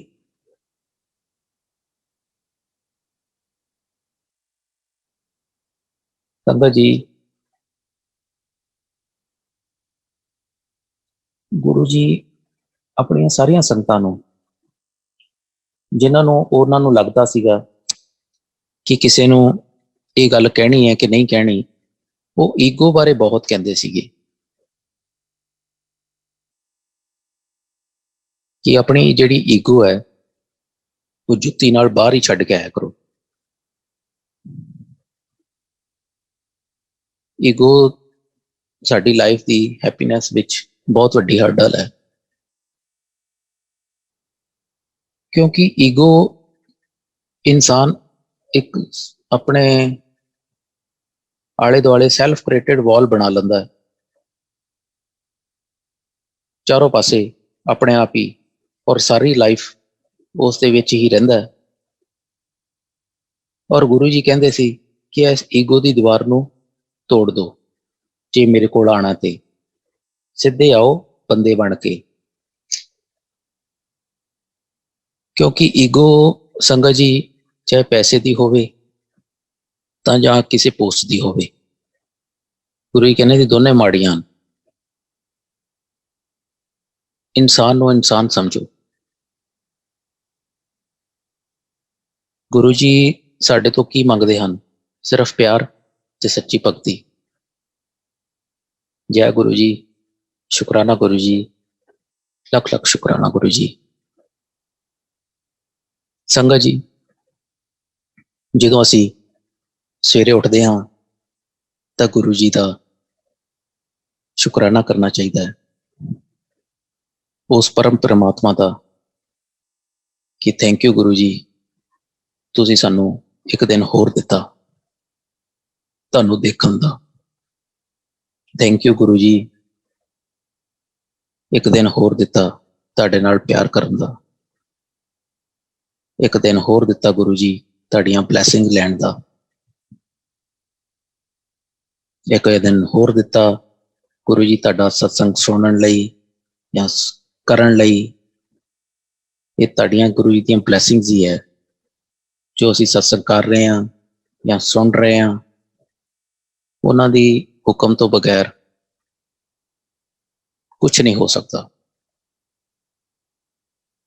ਕਿਉਂਕਿ ਮੈਂ ਤਾਂ ਇਹ ਦੇਖ ਲਿਆ ਕਿ ਗੁਰੂ ਜੀ ਕੋਈ ਇੱਕ ਰਿਜ਼ਲਟ, ਕਿ ਤੁਸੀਂ ਹੁਣ ਹੀ ਸੋਚੋ ਨਾ, ਤੇ ਰਿਜ਼ਲਟ ਉਦੋਂ ਹੀ ਆ ਜਾਣਾ।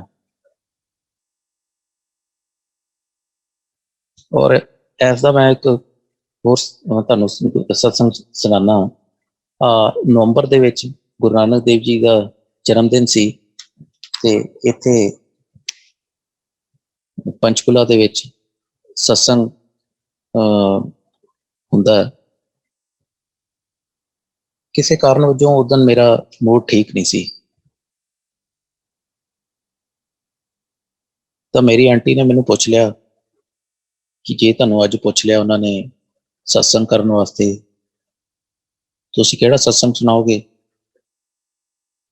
ਸੰਗਤ ਜੀ, ਤੁਸੀਂ ਬਿਲੀਵ ਨਹੀਂ ਕਰੋਗੇ, ਮੇਰੇ ਮੂੰਹ ਚੋਂ ਨਿਕਲਿਆ ਮੈਂ ਅੱਜ ਗੁਰੂ ਜੀ ਦਾ ਕੋਈ ਸਤਸੰਗ ਨਹੀਂ ਕਰੂੰਗਾ। ਇੰਨੀ ਗੱਲ ਕੀਤੀ, ਮੈਂ ਗੱਡੀ 'ਚ ਬੈਠ ਗਿਆ। ਜਦੋਂ ਤੱਕ ਮੰਦਿਰ 'ਚ ਪਹੁੰਚ ਨਹੀਂ ਗਏ ਅਸੀਂ, ਮੈਂ ਤੇ ਆਂਟੀ ਨੇ ਕੋਈ ਗੱਲ ਇੱਕ ਦੂਜੇ ਨਾਲ ਸ਼ੇਅਰ ਨਹੀਂ ਕੀਤੀ। ਗੱਡੀ ਪਾਰਕ ਕੀਤੀ, ਸਤਸੰਗ ਵੱਲ ਚੱਲਣਾ ਸ਼ੁਰੂ ਕੀਤਾ, ਚਾਹ ਪ੍ਰਸ਼ਾਦ ਦਾ ਲੰਗਰ ਲਿੱਤਾ, ਮੂਡ ਥੋੜਾ ਠੀਕ ਹੋ ਗਿਆ। ਜਦੋਂ ਅੰਦਰ ਹਾਲ 'ਚ ਐਂਟਰ ਕਰਨ ਲੱਗੇ, ਮੇਰੇ ਆਂਟੀ ਨੇ ਮੈਨੂੰ ਗਾਈਡ ਕੀਤਾ, ਜੇ ਤੁਹਾਨੂੰ ਪੁੱਛਣ ਤਾਂ ਤੁਸੀਂ ਉਹ ਰੋਜ਼ ਪੈਟਲ ਵਾਲਾ ਸਤਸੰਗ ਸੁਣਾ ਦੇਣਾ। ਇੰਨੇ ਸਾਲ ਹੋ ਗਏ ਸਤਸੰਗ 'ਚ ਜਾਂਦਿਆਂ ਨੂੰ, ਮੇਰੇ ਆਂਟੀ ਨੇ ਮੈਨੂੰ ਕਦੇ ਵੀ ਗਾਈਡ ਨਹੀਂ ਕੀਤਾ, ਮੈਨੂੰ ਕਦੇ ਵੀ ਦੱਸਿਆ ਨਹੀਂ। ਮੱਥਾ ਟੇਕਿਆ, ਮਨ 'ਚ ਇਹੀ ਸੀਗਾ ਕਿ ਹੁਣ ਮੈਨੂੰ ਇਹ ਸਤਸੰਗ ਬਾਰੇ ਕਹਿਣਗੇ। ਮੈਂ ਜਾ ਕੇ ਬੈਠ ਗਿਆ। ਸੰਗਤ ਜੀ, ਤੁਸੀਂ ਬਿਲੀਵ ਨਹੀਂ ਕਰੋਗੇ, ਅਜੇ ਮੈਂ ਬੈਠਾ ਹੀ ਸੀਗਾ, उदों ही अंकल ने कहा, अशोक अंकल आके सत्संग शेयर करो। संगत जी मैं सत्संग शेयर किया। उस तो बाद मैं आके बड़े आराम नाल बैठ गया और मैं गुरु जी का बड़ा ही लख लख शुकराना करी जावां कि मूड मेरा एकदम ठीक हो गया। और गुरु जी कहते इत्थे आना मूड ठीक करके आओ। और गुरु जी हमेशा हसते सीगे, हमेशा खुश रहंदे सीगे ते वो भी कहंदे सी जिहड़ी भी संगत आवे वो भी खुश आवे ते खुश ही जावे। गुरु जी कहंदे सी ऐश कर जा कल्याण कीता। ਜਦੋਂ ਅਸੀਂ ਗੁਰੂ ਜੀ ਕੋਲ ਜਾਂਦੇ ਸੀਗੇ ਜਾਂ ਸੰਗਤਾਂ ਆਉਂਦੀਆਂ, ਦੁਨੀਆਦਾਰੀ ਦੀਆਂ ਬਹੁਤ ਸਾਰੀਆਂ ਲਾਈਫ ਦੇ ਵਿੱਚ ਬਹੁਤ ਸਾਰੀਆਂ ਵਰੀਜ਼ ਹੁੰਦੀਆਂ। ਕਈ ਵਾਰੀ ਅਸੀਂ ਆਪ ਖੁਦ ਤਾਂ ਠੀਕ ਹੋ ਨਹੀਂ ਸਕਦੀਆਂ, ਫਿਰ ਗੁਰੂ ਜੀ ਦੇ ਚਰਨਾਂ ਕੋਲ ਜਾਣਾ, ਗੁਰੂ ਜੀ ਦੇ ਚਰਨਾਂ ਵਿੱਚ ਜਾਣਾ ਪੈਂਦਾ ਹੈ। ਔਰ ਜਦੋਂ ਹੀ ਗੁਰੂ ਜੀ ਦੇ ਮੰਦਰ 'ਚ ਐਂਟਰ ਕਰਦੇ ਸੀਗੇ ਉਹ ਸਾਰੀ ਵਰੀਜ਼ ਪਤਾ ਨਹੀਂ ਕਿੱਥੇ ਚਲੀ ਜਾਂਦੀ ਸੀ। ਜਾਂ ਤਾਂ ਉਹ ਗੁਰੂ ਜੀ ਕਹਿੰਦੇ ਸੀਗੇ ਇਹ ਸਾਰੀਆਂ ਮੇਰੀ ਝੋਲੀ 'ਚ ਪਾ ਦਿਓ ਤੇ ਤੁਸੀਂ ਜਾ ਕੇ ਕਰੋ ਐਸ਼, ਖੁਸ਼ ਰਹੋ। ਇਹ ਸੀ ਗੁਰੂ ਜੀ। ਸੰਗਤ ਜੀ ਗੁਰੂ ਜੀ ਦਾ ਕੀ ਸ਼ਬਦ ਹੀ ਨਹੀਂ ਹੈਗੇ ਉਹਨਾਂ ਬਾਰੇ ਦੱਸਣ ਬਾਰੇ, ਕਿਉਂਕਿ ਉਹਨਾਂ ਨੇ ਸੰਗਤਾਂ ਦੀ ਇੰਨੀ ਪੇਨ ਆਪਣੇ ਉੱਪਰ ਲਿੱਤੀ ਹੈ, ਆਪਣੇ ਉੱਪਰ ਇੰਨੇ ਕਸ਼ਟ ਲਿੱਤੇ ਹੈ, ਉਹ ਇਸ ਕਰਕੇ ਕਿ ਮੇਰੀਆਂ ਜਿਹੜੀਆਂ ਸੰਗਤਾਂ ਹੈ ਇਹ ਸੁਖੀ ਰਹਿਣ। ਤਾਂ ਸੰਗਤ ਜੀ ਹੁਣ ਆਪਣੇ ਆਪ ਨੂੰ ਵੀ ਇਹ ਮਹਿਸੂਸ ਹੁੰਦਾ ਕਿ ਗੁਰੂ ਜੀ ਨੂੰ ਘੱਟ ਤੋਂ ਘੱਟ ਕਸ਼ਟ ਦਈਏ, ਘੱਟ ਤੋਂ ਘੱਟ ਕਸ਼ਟ ਦਈਏ,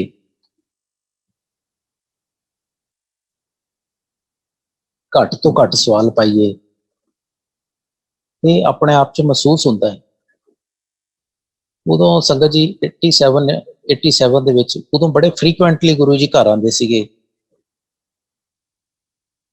ਔਰ ਇਹ ਜਿਹੜੀ ਮੈਂ ਸਾਰੀਆਂ ਜੋ ਸੰਗਤ ਸਤਸੰਗ ਸ਼ੇਅਰ ਕਰ ਰਿਹਾ ਇਹ ਉਦੋਂ ਦੇ ਹੀ ਹੈ, 85 ਤੋਂ ਲੈ ਕੇ 92 ਦੇ ਵਿਚਕਾਰ, 93 94 ਤੱਕ। ਇੱਕ ਦਿਨ ਘਰ ਆਉਂਦੇ ਜਲੰਧਰ ਹੀ ਆਪਣੇ ਕ੍ਰਿਸ਼ਨਾ ਭੈਣ ਜੀ ਦੇ ਨਾਲ, ਉਹਨਾਂ ਦੀ ਹਜੇ ਸ਼ਾਦੀ ਹੋਈ ਸੀਗੀ। ਜਾਣ ਲੱਗੇ ਗੁਰੂ ਜੀ ਨੇ ਡਿਵਾਈਨ ਪ੍ਰਸ਼ਾਦ ਦਿੱਤਾ, ਮੇਰੀ ਸਿਸਟਰ ਦੇ ਹੱਥ 'ਚ ਰੱਖਿਆ। ਉਹ ਛੁਹਾਰੇ ਸੀ।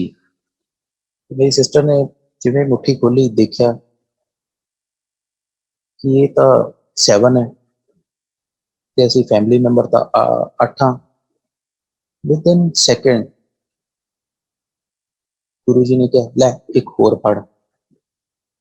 ਉਹ 8ਵਾਂ ਬੰਦਾ ਕੌਣ ਸੀ? ਉਹ ਸਾਡਾ ਸੇਵਾਦਾਰ ਸੀ, ਉਹ ਮਾਰਕੀਟ ਗਿਆ ਹੋਇਆ ਸੀ। ਗੁਰੂ ਜੀ ਉਦੋਂ ਹੀ ਮੇਰੇ ਫਾਦਰ ਸਾਹਿਬ ਨਾਲ ਅੱਗੇ ਅੱਗੇ ਚੱਲਣ ਲੱਗ ਗਏ ਔਰ ਕ੍ਰਿਸ਼ਨਾ ਭੈਣ ਜੀ ਦੇ ਨਾਲ ਅਸੀਂ ਪਿੱਛੇ ਪਿੱਛੇ ਉਹਨਾਂ ਨਾਲ ਗੱਲਾਂ ਕਰ ਰਹੇ ਹਾਂ। ਉਦੋਂ ਗੁਰੂ ਜੀ ਦੀ ਸਿਸਟਰ ਨੂੰ ਦੱਸਿਆ, ਕਿਉਂਕਿ ਸਾਨੂੰ ਕੋਈ ਜ਼ਿਆਦਾ ਪਤਾ ਨਹੀਂ ਸੀਗਾ, ਕਿ ਗੁਰੂ ਜੀ ਜਦੋਂ ਪ੍ਰਸ਼ਾਦ ਦਿੰਦੇ ਹੈ ਤੇ ਇਹਨਾਂ ਨੂੰ ਵੋਮਿਟਿੰਗ ਆ ਜਾਂਦੀ ਹੈ, ਜਾਂ ਕਿਸੇ ਨੂੰ ਠੀਕ ਕਰਦੇ ਹੈ ਉਹ ਜਿਹੜਾ ਕਸ਼ਟ ਹੈ ਉਹ ਆਪਣੇ ਉੱਪਰ ਲੈਂਦੇ ਹੈ। ਔਰ ਕਈ ਵਾਰੀ ਤਾਂ ਤਬੀਅਤ ਖਰਾਬ ਹੋ ਜਾਂਦੀ ਹੈ ਜਾਂ ਇਹਨਾਂ ਨੂੰ ਬਲੱਡ ਦੀ ਵੋਮਿਟਿੰਗ ਵੀ ਆ ਜਾਂਦੀ ਹੈ। ਉਹ ਦੱਸ ਰਹੇ ਹੈ, ਅਸੀਂ ਦੇਖਿਆ ਤਾਂ ਨਹੀਂ ਹੈ ਲੇਕਿਨ ਉਹ ਜੋ ਕਹਿ ਰਹੇ ਠੀਕ ਕਹਿ ਰਹੇ ਹੈ। ਔਰ ਗੁਰੂ ਜੀ ਹਮੇਸ਼ਾ ਉਹਨਾਂ ਨੂੰ ਇਹੀ ਸੀਗਾ ਕਿ ਮੈਂ ਆਪਣੀ ਸੰਗਤਾਂ ਨੂੰ ਠੀਕ ਕਿੱਦਾਂ ਕਰਾਂ, ਜਿਹੜਾ ਵੀ ਆਵੇ ਮੈਂ ਇਸ ਨੂੰ ਉਸ ਪੇਨ ਚੋਂ, ਉਸ ਮੁਸੀਬਤ ਚੋਂ उस वरिस चों कढ़ के खुशी खुशी घर भेजा।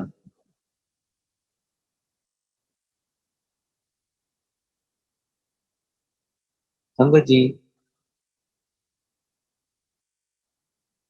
ਜਦੋਂ ਅਸੀਂ ਗੁਰੂ ਜੀ ਦੇ ਅੱਗੇ ਬੈਠਦੇ ਹਾਂ ਤੇ ਬੜਾ ਹੀ ਪੀਸ ਆਫ ਮਾਈਂਡ, ਸਕੂਨ ਮਿਲਦਾ ਹੈ, ਕਿਉਂਕਿ ਗੁਰੂ ਜੀ ਦਾ ਹੀ ਜਿਹੜਾ ਰਿਲੇਸ਼ਨ ਹੈ ਉਹ ਹੀ ਸੱਚਾ ਰਿਲੇਸ਼ਨ ਹੈ, ਜਿਹੜਾ ਸਾਨੂੰ ਹੋਰ ਕਿਤੇ ਨਹੀਂ ਮਿਲ ਸਕਦਾ। ਸਾਡੇ ਜਿਹੜੇ ਦੁਨਿਆਵੀ ਰਿਲੇਸ਼ਨ ਹੈ ਇਹ ਤਾਂ ਝੂਠੇ ਹੈ, ਚਾਹੇ ਉਹ ਕਿਸੇ ਤਰ੍ਹਾਂ ਦਾ ਹੀ ਰਿਸ਼ਤਾ ਹੈ। ਔਰ ਗੁਰੂ ਜੀ ਨੇ ਸੰਗਤਾਂ ਨੂੰ ਇੱਕ ਬਹੁਤ ਹੀ ਬਹੁਮੁੱਲਾ ਤੋਹਫਾ ਸਤਸੰਗ ਦਾ ਦਿੱਤਾ ਹੈ, ਜਿੱਥੇ ਠੰਡੀ ਠੰਡੀ ਹਵਾ ਚੱਲਦੀ ਹੈ, ਸ਼ਬਦ ਗਾਏ ਜਾਂਦੇ ਹਨ, ਲੰਗਰ ਪ੍ਰਸ਼ਾਦ ਮਿਲਦਾ ਹੈ। ਬਸ ਅਸੀਂ ਅੱਖਾਂ ਬੰਦ ਕਰਕੇ ਗੁਰੂ ਜੀ ਵੱਲ ਧਿਆਨ ਲਗਾਉਣਾ ਹੈ, ਉਹਨਾਂ ਦੀਆਂ ਬਲੈਸਿੰਗਸ ਲੈਣੀਆਂ ਹਨ। ਸੰਗਤ ਜੀ, ਜਦੋਂ ਅਸੀਂ ਸ਼ਬਦ ਸੁਣਦੇ ਹਾਂ ਉਸ ਵਕਤ ਸਾਡਾ ਡਾਇਰੈਕਟ ਕਨੈਕਸ਼ਨ ਗੁਰੂ ਜੀ ਨਾਲ ਲੱਗ ਜਾਂਦਾ ਹੈ, ਕਿਉਂਕਿ ਸ਼ਬਦ ਇੱਕ ਮੀਡੀਅਮ ਹੈ ਜੋ ਗੁਰੂ ਜੀ ਦੇ ਨਾਲ ਸਾਨੂੰ ਜੋੜਦੇ ਹਨ। ਔਰ ਬਹੁਤ ਹੀ ਗੁਰੂ ਜੀ ਨੇ ਇੱਕ ਬਹੁਤ ਹੀ ਸੌਖਾ ਤਰੀਕਾ ਆਪਣੇ ਜੋੜਨ ਦਾ ਦਿੱਤਾ ਹੈ ਕਿ ਕੋਈ ਵੀ ਤੁਹਾਡੇ ਕਿੰਤੂ ਪਰੰਤੂ ਹੈ, ਤੁਹਾਡੇ ਕੋਈ ਕੁਐਸਚਨਸ ਹੈ, ਅੱਖਾਂ ਬੰਦ ਕਰੋ, ਮੇਰੇ ਨਾਲ ਡਾਇਰੈਕਟ ਕਨੈਕਸ਼ਨ ਲਗਾਓ ਔਰ ਸ਼ਬਦ ਸੁਣੋ, ਔਰ ਤੁਹਾਨੂੰ ਸਾਰੇ ਆਨਸਰ ਜਿਹੜੇ ਹੈ ਉਹ ਸ਼ਬਦਾਂ ਵਿੱਚ ਹੀ ਮਿਲ ਜਾਣਗੇ। ਸੰਗਤ ਜੀ, ਸ਼ੁਰੂ ਚ ਗੁਰੂ ਜੀ ਜਲ ਪ੍ਰਸ਼ਾਦ ਦਿੰਦੇ ਸੀ, ਬਹੁਤ ਜਲ ਪ੍ਰਸ਼ਾਦ ਪੀਤਾ। ਕਿਸੇ ਇੱਕ ਸੰਗਤ ਨੂੰ ਕਹਿਣਾ, ਜਾਓ ਕਿਚਨ ਚੋਂ ਪਾਣੀ ਦੇ ਗਲਾਸ ਭਰ ਕੇ ਲਿਆਓ। ਸਟੀਲ ਦੇ ਗਲਾਸ ਸੀ, ਟੈਪ ਚੋਂ ਪਾਣੀ ਭਰਨਾ, 10-15 ਟਰੇ 'ਚ ਰੱਖ ਕੇ ਲਿਆਣੇ। ਗੁਰੂ ਜੀ ਕੋਲ ਰੁਦਰਾਕਸ਼ ਦੀ ਮਾਲਾ ਸੀ, ਉਹਨਾਂ ਨੇ ਵਿੱਚੋਂ ਟਿਪ ਕਰਨੀ ਔਰ ਉਹ ਮੰਤਰ ਜਾਪ ਕਰਨਾ ਔਰ ਸਾਰੀਆਂ ਸੰਗਤਾਂ ਨੂੰ ਦੇਣਾ। ਔਰ ਜਦੋਂ ਉਹਦੇ ਅਸੀਂ ਪੀਂਦੇ ਸੀ, ਉਹਦੇ 'ਚ ਬੜੀ ਫ੍ਰੈਗਨੈਂਸ ਆਉਂਦੀ ਸੀ, ਬੜੀ ਡਿਫਰੈਂਟ ਫ੍ਰੈਗਨੈਂਸ ਆਉਂਦੀ ਸੀ।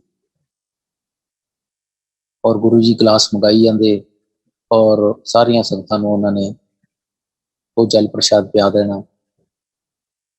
ਉਸ ਤੋਂ ਬਾਅਦ ਸੰਗਤ ਜੀ, ਗੁਰੂ ਜੀ ਨੇ ਉਹ ਮਾਲਾ ਪਾਣੀ ਦੇ ਵਿੱਚ ਪਾਣੀ ਬੰਦ ਕਰਤੀ। ਪਤਾ ਨਹੀਂ ਕਿਸੇ ਵਿਚਾਰ ਆਉਂਦਾ ਹੋਣਾ ਸੰਗਤਾਂ ਦੇ ਕਿ ਸ਼ਾਇਦ ਗੁਰੂ ਜੀ ਨੇ ਮਾਲਾ ਦੇ ਵਿੱਚ ਕੁਛ ਲਗਾਇਆ ਹੋਇਆ ਤਾਂ ਖੁਸ਼ਬੂ ਆਉਂਦੀ ਹੈ।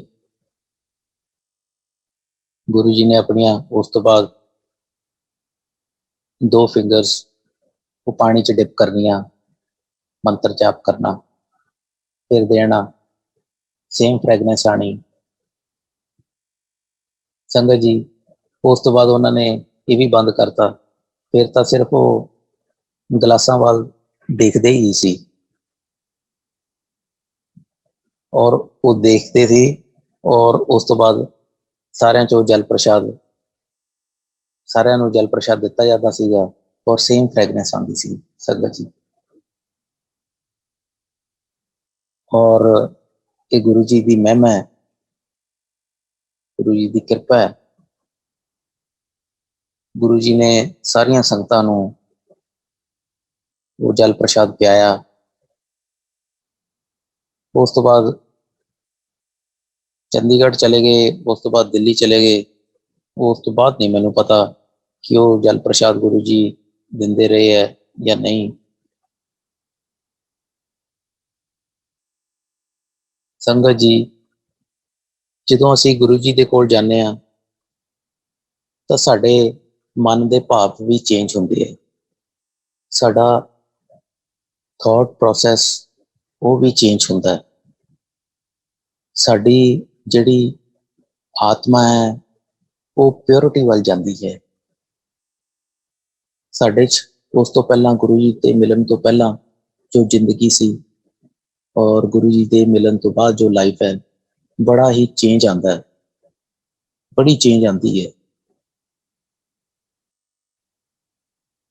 ਸੰਗਤ ਜੀ,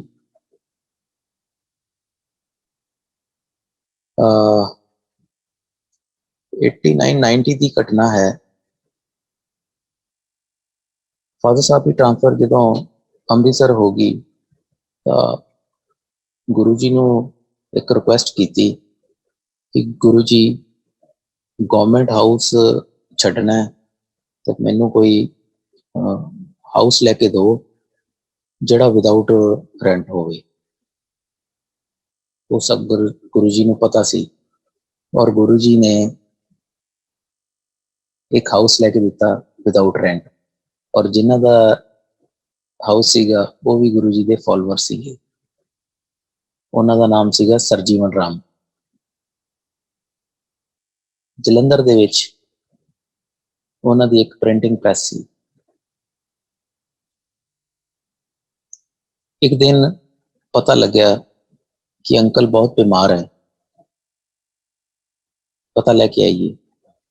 ਹੁਣ ਸੰਗਤ ਜੀ, ਜਦੋਂ ਅਸੀਂ ਗੁਰੂ ਜੀ ਨਾਲ ਰਹਿੰਦੇ ਹਾਂ, ਸਾਡੇ ਭਾਵ ਜਦੋਂ ਚੇਂਜ ਹੁੰਦੇ ਹੈ, ਕੋਈ ਕਿਸੇ ਦੇ ਪ੍ਰਤੀ ਪਿਆਰ ਕਰਨਾ,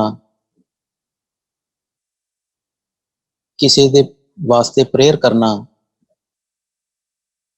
ਇਹ ਗੁਰੂ ਜੀ ਦੇ ਮਿਲਣ ਤੋਂ ਬਾਅਦ ਆਉਂਦਾ ਹੈ ਕਿ ਅਸੀਂ ਕਿਸ ਤਰ੍ਹਾਂ ਮਦਦ ਕਰੀਏ ਉਸਦੀ। ਔਰ ਇਹ ਮਦਦ ਦੀ ਉਦੋਂ ਹੀ ਆਏਗੀ ਜਦੋਂ ਗੁਰੂ ਜੀ ਦੀ ਮਿਹਰ ਹੋਏਗੀ ਤੁਹਾਡੇ ਤੇ। ਸੰਗਤ ਜੀ, ਅਸੀਂ ਉਹਨਾਂ ਦੇ ਘਰ ਚਲੇ ਗਏ, ਸਰ ਜੀਵਨ ਰਾਮ ਦੇ ਘਰ, ਉਹਨਾਂ ਦਾ ਪਤਾ ਲੈਣ। ਉਹਨਾਂ ਦੀਆਂ 3 ਬੇਟੀਆਂ ਸੀਗੀਆਂ, ਇੱਕ ਬੇਟੀ ਦੀ ਮੈਰਿਜੇਬਲ ਏਜ ਸੀਗੀ। ਜਦੋਂ ਅਸੀਂ ਆਂਟੀ ਜੀ ਨੂੰ ਮਿਲਦੇ ਹਾਂ ਤੇ ਉਹ ਦੱਸਦੇ ਕਿ ਹਾਂ ਬਿਮਾਰ ਹੈ। ਜਦੋਂ ਅਸੀਂ ਕੋਈ ਵੀ ਕੰਮ ਕਰੀਏ ਸੰਗਤ ਜੀ, ਉਸ ਦੇ ਪਿੱਛੇ ਗੁਰੂ ਜੀ ਦੀਆਂ ਬਲੈਸਿੰਗਸ ਕੰਮ ਕਰ ਰਹੀਆਂ ਹੁੰਦੀਆਂ। ਕਈ ਵਾਰੀ ਅਸੀਂ ਉਸ ਗੁਰੂ ਜੀ ਦੇ ਟੂਲ ਬਣ ਕੇ ਜਾਂਦੇ ਹਾਂ। ਕੋਈ ਵੀ ਬਲੈਸਿੰਗਸ ਦੇਣੀਆਂ ਹੁੰਦੀਆਂ ਗੁਰੂ ਜੀ, ਉਸ ਕਈ ਵਾਰੀ ਤੁਹਾਡੇ ਥਰੂ ਉਹ ਬਲੈਸਿੰਗਸ ਜਾਂਦੀਆਂ ਹਨ। ਕੋਈ ਜਲ ਪ੍ਰਸ਼ਾਦ ਤੁਸੀਂ ਮੰਦਿਰ ਚੋਂ ਲੈ ਕੇ ਕਿਸੇ ਨੂੰ ਪਿਲਾਤਾ, ਉਹ ਬਲੈਸਿੰਗਸ ਉਸ ਜਲ ਪ੍ਰਸ਼ਾਦ ਦੇ ਥਰੂ ਚਲੀਆਂ ਗਈਆਂ। ਕਿਸੇ ਨੂੰ ਤੁਸੀਂ ਲੰਗਰ ਪ੍ਰਸ਼ਾਦ ਕਰਵਾਤਾ ਲਿਜਾ ਕੇ, ਉਹ ਸੰਗਤ ਠੀਕ ਹੋ ਜਾਂਦੀ ਹੈ, ਉਹ ਬਲੈਸਿੰਗਸ ਚਲੀਆਂ ਜਾਂਦੀਆਂ। ਪਰ ਇਹ ਹੁੰਦਾ ਤਾਂ ਹੀ ਹੈ ਜੇ ਗੁਰੂ ਜੀ ਦੀ ਮਿਹਰ ਹੋਵੇ। ਤੇ ਗੁਰੂ ਜੀ, ਸੰਗਤ ਜੀ, ਫਾਦਰ ਸਾਹਿਬ ਨੇ ਆਂਟੀ ਨੂੰ ਕਿਹਾ ਕਿ ਅਸੀਂ ਦੁਆ ਕਰਦੇ ਹਾਂ ਅੰਕਲ ਜੀ ਦੀ ਉਮਰ ਵੱਧ ਜੇ। ਔਰ ਜਦੋਂ ਤੁਸੀਂ ਸੱਚੇ ਮਨ ਦੇ ਨਾਲ ਕਿਸੇ ਵਾਸਤੇ, ਆਪਣੇ ਵਾਸਤੇ ਨਹੀਂ, ਕਿਸੇ ਵਾਸਤੇ ਜਦੋਂ ਤੁਸੀਂ ਪ੍ਰੇਅਰ ਕਰਦੇ ਹੋ ਤੇ ਉਹ ਪ੍ਰੇਅਰ ਬਹੁਤ ਜਲਦੀ ਗੁਰੂ ਜੀ ਕਬੂਲ ਕਰਦੇ ਹੈ।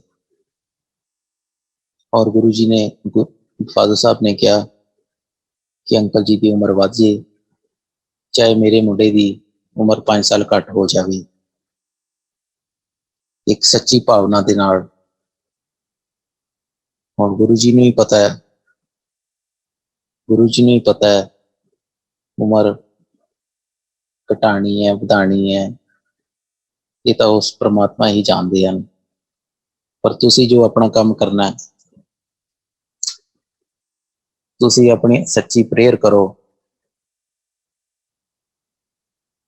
ਬਹੁਤ ਹੀ ਗੁਰੂ ਜੀ ਦਾ ਮਿਹਰ ਰਹੀ ਹੈ, ਬਹੁਤ ਹੀ ਮਿਹਰ ਰਹੀ ਹੈ। ਸ਼ੁਕਰਾਨਾ ਗੁਰੂ ਜੀ, ਸ਼ੁਕਰਾਨਾ ਗੁਰੂ ਜੀ। ਸੰਗਤ ਜੀ, 1993 ਦੇ ਵਿੱਚ ਮੇਰੇ ਫਾਦਰ ਸਾਹਿਬ ਦੀ ਟ੍ਰਾਂਸਫਰ ਲੁਧਿਆਣਾ ਹੋ ਜਾਂਦੀ ਹੈ। ਵੱਡੀ ਸਿਸਟਰ ਦੀ ਮੈਰਿਜ ਫਿਕਸ ਹੋ ਜਾਂਦੀ ਹੈ। ਫਾਦਰ ਸਾਹਿਬ ਗੁਰੂ ਜੀ ਕੋਲ ਜਾਂਦੇ ਹੈ ਤੇ ਗੁਰੂ ਜੀ ਇੱਕੋ ਹੀ ਗੱਲ ਕਹਿੰਦੇ ਹੈ, ਅੰਕਲ ਜੀ ਤੁਸੀਂ ਚਿੰਤਾ ਨਾ ਕਰੋ, ਮੈਂ ਹੈਗਾ। ਸੰਗਤ ਜੀ, ਇਸ ਵਰਡ ਦੇ ਵਿੱਚ ਇੰਨੀ ਪਾਵਰ ਹੈ। ਜਦੋਂ ਗੁਰੂ ਜੀ ਨੇ ਇਹ ਕਹਿਤਾ ਕਿ ਮੈਂ ਹੈ, ਤੂੰ ਚਿੰਤਾ ਨਾ ਕਰ, ਤੇ ਸੱਚੀ ਪੁੱਛੋ ਸਾਰੀਆਂ ਹੀ ਚਿੰਤਾਵਾਂ ਦੂਰ ਹੋ ਜਾਂਦੀਆਂ ਨੇ। ਗੁਰੂ ਜੀ ਉਹ ਸਾਰੀਆਂ ਹੀ ਚਿੰਤਾਵਾਂ ਆਪਣੀ ਝੋਲੀ 'ਚ ਪਾ ਲੈਂਦੇ ਹਨ। ਤੁਹਾਡੇ ਸਿਰ ਤੋਂ ਸਾਰੀ ਵਰੀਜ਼ ਖਤਮ ਹੋ ਜਾਂਦੀਆਂ ਹਨ। ਤੁਹਾਨੂੰ ਉਸ ਤੋਂ ਬਿਲਕੁਲ ਉਹ ਫ੍ਰੀ ਕਰ ਦਿੰਦੇ ਹਨ। ਫਿਰ ਗੁਰੂ ਜੀ ਨੇ ਗਾਈਡ ਕੀਤਾ ਕਿ ਭੈਣ ਵਾਸਤੇ ਜਿਹੜਾ ਫਰਨੀਚਰ ਲੈਣਾ ਉਹ ਲੁਧਿਆਣੇ ਤੋਂ ਨਹੀਂ ਲੈਣਾ, ਜਲੰਧਰ ਤੋਂ ਲੈਣਾ। ਸੰਗਤ ਜੀ, ਗੁਰੂ ਜੀ ਨੇ ਉਹ ਸੋਫਾ ਆਪ ਸਿਲੈਕਟ ਕੀਤਾ।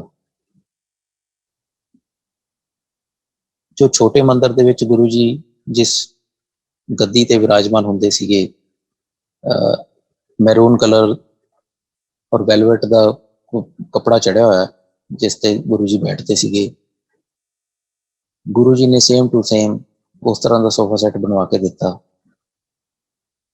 ਔਰ ਉਹ ਸਿਸਟਰ ਦੇ ਘਰ ਭੇਜਿਆ।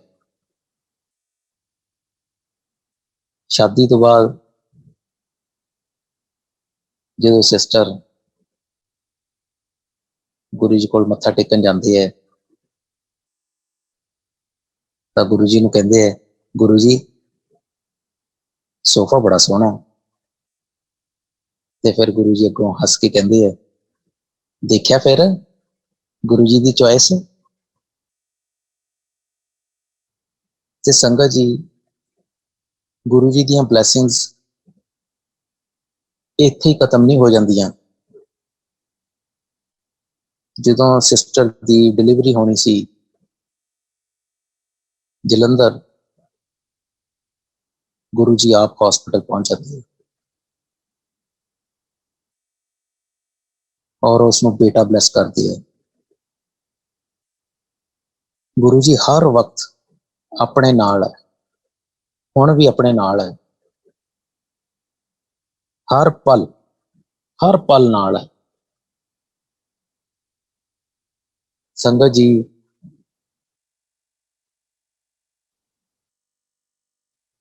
ਵਰਡਸ ਹੀ ਨਹੀਂ ਹੈਗੇ ਗੁਰੂ ਜੀ ਦਾ ਕਿੱਦਾਂ ਸ਼ੁਕਰਾਨਾ ਕਰੀਏ।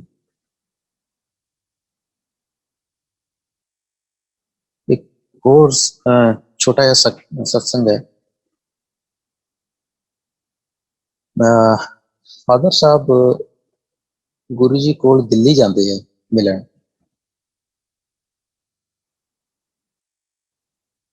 ਤਾਂ ਗੁਰੂ ਜੀ ਫਾਦਰ ਸਾਹਿਬ ਨੂੰ ਕਹਿੰਦੇ ਹੈ, ਅੰਕਲ ਆਓ ਚਲੀਏ ਵਾਕ ਤੇ।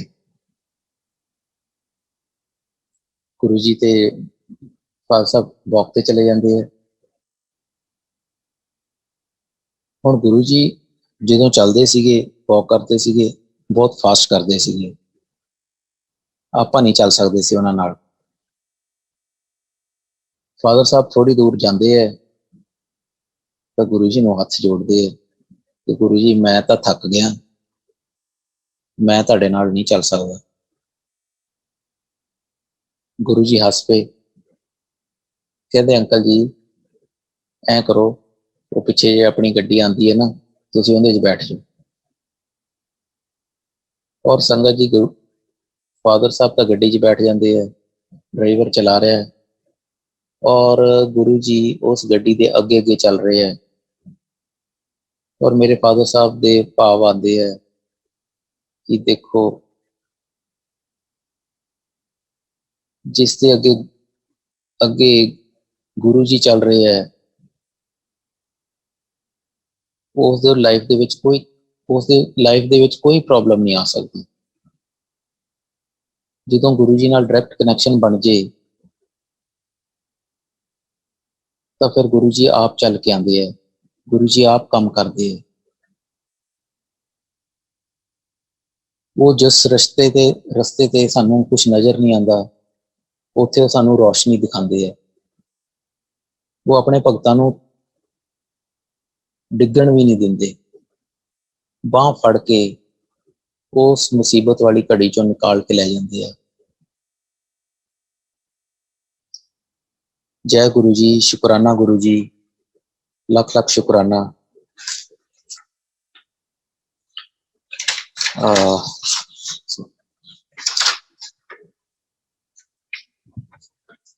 संगत जी, एक सत्संग, हाँ जी,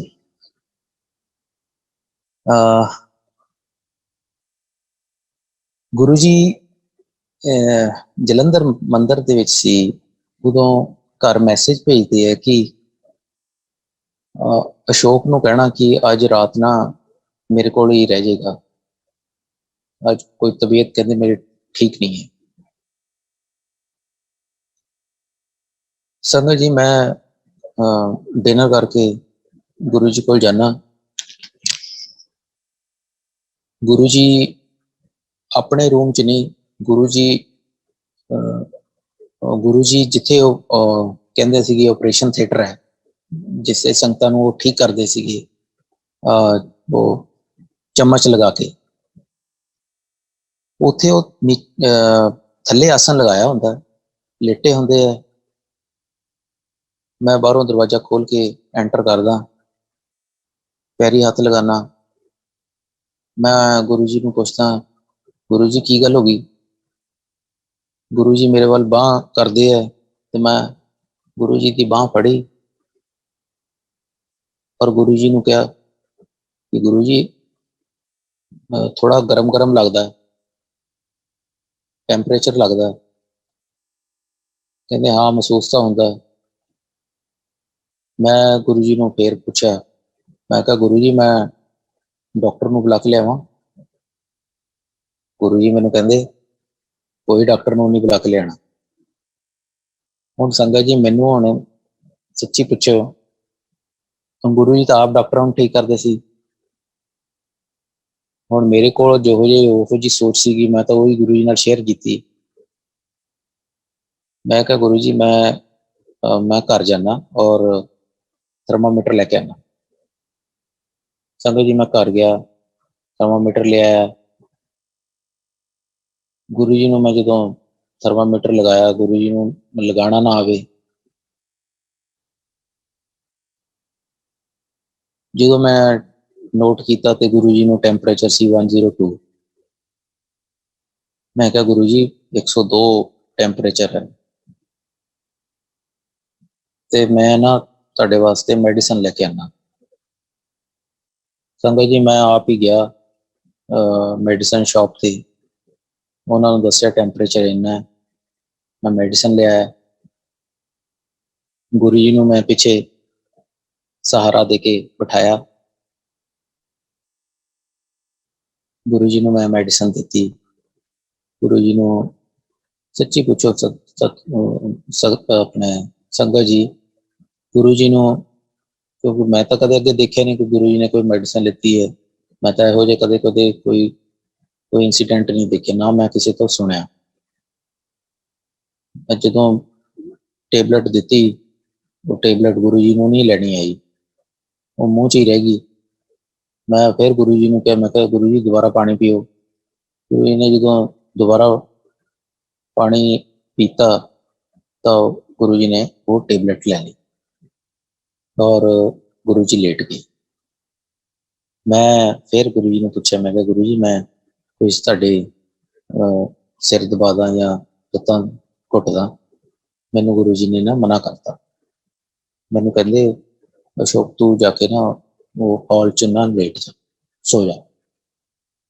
और संगत जी मैं जाके लेट गया। मैनूं हुण नींद तां की आनी सीगी, मेरा ध्यान तो गुरु जी वाल सी।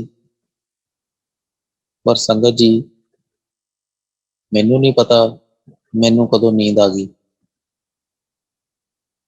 मैनूं तां सवेरे गुरु जी उठा रहे है, आवाज़ां लगा रहे, अशोक अशोक। मैं जो उठदा तो गुरु जी तैयार होके खड़े है। मन च एक बड़ी खुशी कि गुरु जी ठीक हो गए। वो गुरु जी की मैसेज देना चाहते सीगे, उन्होंने की दिखाया, की कष्ट कटना चाहते सीगे, उस वक्त तो नहीं पता लग्या। लेकिन ये घटना है कोई 87 88 89 की होएगी। और संगत जी, मैनू कोई प्रॉब्लम आती है 2012 च। मैं वॉक कर रहा हूं ना, मॉर्निंग वॉक, मेरे चेस्ट पेन होती है, लेकिन मैं अपनी मॉर्निंग वॉक कंटिन्यू रखता, लेकिन पेन घटती नहीं, बढ़ती है। मैं ऊपर आ जाना घर फ्लैट च, आके मैं इनो लै रहा, पेन फिर भी खत्म नहीं हुई। उस तो बाद क्योंकि सारे फैमिली मैंबर सुते होंगे है, मैं किचन च जाके अजवाइन ले लेना, अजवाइन खा ली, आके लेट गया। पेन हौली हौली इंक्रीज हो रही सी। सका जी मैनू कुछ नहीं पता कि की हो रहा है। मैं अपनी हल्की फुल्की एक्सरसाइज स्टार्ट करती लेट के ही, कि कोई गैस की प्रॉब्लम है। जो मेरी ये प्रॉब्लम नहीं ठीक हुई तो मैं अपनी आंटी जी को उठाया, और मैं उठा रहा शायद उन्होंने लगे कि मजाक कर रहा है, लेकिन जो मैं सीरियसली उन्होंने किया तो उन्होंने वो उठे। मैं उन्होंने दसिया कि मैं क्या हॉस्पिटल चलीए, मेडिसिन शॉप पे चलीए। संगत जी मैं मेडिसिन शॉप पे चला गया, वो हजे उसने खोलिया ही सी शॉप, तो वो कहते जी डॉक्टर तो आए नहीं, तो जे ECG करनी है तो डॉक्टर चाहिए। मैं उस तो बाद उन्होंने आंटी ने कहा कि गड्डी ना तुसी ऐ करो, दूसरी शॉप ते ले जाओ। मैं दूसरी शॉप ते चला गया, हॉस्पिटल में हजे भी नहीं गया, सिर्फ मेडिसिन शॉप ते ही चक्कर लगा रहे हैं। वो कहते जी साढ़े कोल तो ECG है नहीं, तुसी किसी हॉस्पिटल च जाओ। संगत जी सच्ची पूछो, मैं हॉस्पिटल जाना नहीं चाहता सी, और ना ही मैंने पता सीगा कि मैंने की प्रॉब्लम हो रही है। उस तो बाद संगत जी मैं फर्स्ट वाली शॉप ते आ जाना, उन्होंने पूछन कि डॉक्टर आ गए, उन्होंने कहा हाँ जी आ गए है। उस तो बाद उन्होंने मेरी ECG कर दी है, ECG ठीक नहीं आती। उन्होंने कहा जी इस तरह करो, तुसी किसी हॉस्पिटल च जाके चेक कराओ। तो उन्होंने मैंने एक हॉस्पिटल रैफर किया, वो छोटा हॉस्पिटल से। मैं कहा चलो ठीक है, छोटा हॉस्पिटल है, जल्दी फ्री हो जाएंगे। जो संगत जी मैं उत्थे गया, उन्होंने मैंने चेक किया, मेडिसिन दी एक दो, मैं ठीक हो जाना। उन्होंने कहा कि इस तरह है कि तुसी हुण चलना नहीं, तुसी व्हील चेयर ते ही अपनी कार तक जाना। मैं भी बहुत हैरान सीगा कि व्हील चेयर की जरूरत पैगी, लेकिन वो जो कह रहे थे उन्होंने मनना पाया। उन्होंने मैंने एक वड्डे हॉस्पिटल च रैफर करता। ਜਦੋਂ तक मैं वड्डे हॉस्पिटल च पहुंचदा उदों तक 10 वज जाते हैं। 2-3 घंटे यानी कि मैं शॉप्स से ही घूमता रहना इधर उधर ही। उत्थे जाके मेरा एंजियोग्राफी होंगी है, या फिर उस तो बाद डॉक्टर मैंने स्टंट पा देंगे हैं। संगत जी वो ਜਿਹੜੇ 3-4 ਘੰਟੇ 2-3 ਘੰਟੇ ਸੀਗੇ ਪਹਿਲੇ, ਉਹਨਾਂ 'ਚ ਕੁਝ ਵੀ ਹੋ ਸਕਦਾ ਸੀ। ਉਹ ਬੜੇ ਕ੍ਰੂਸ਼ੀਅਲ आवर्स होते हैं। और ये गुरु जी की मेहर है, गुरु जी ने अपना मेहर भरिया हथ रखा, उस कष्ट तो कष्ट कटिया, ये हुण गुरु जी जानते हैं। और हुण भी संगत जी जो सवेरे मॉर्निंग वॉक ते जाने हैं और गुरु जी को मत्था टेकते हैं, और उस तो बाद मैं फिर अपनी मदर को जो 2011 च गुरु जी की चरणों च चले गए, उन्होंने मैं मत्था टेकदा।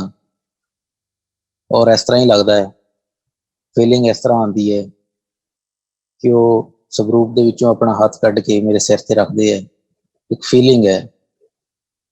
और मेरे नाल ही बाहर नूं जाते हैं वॉक ते। और संगत जी मैं मॉर्निंग वॉक नहीं छड्डी, क्योंकि गुरु जी जो चंडीगढ़ आ गए, गुरु जी रोज़ गार्डन च वॉक करते सी।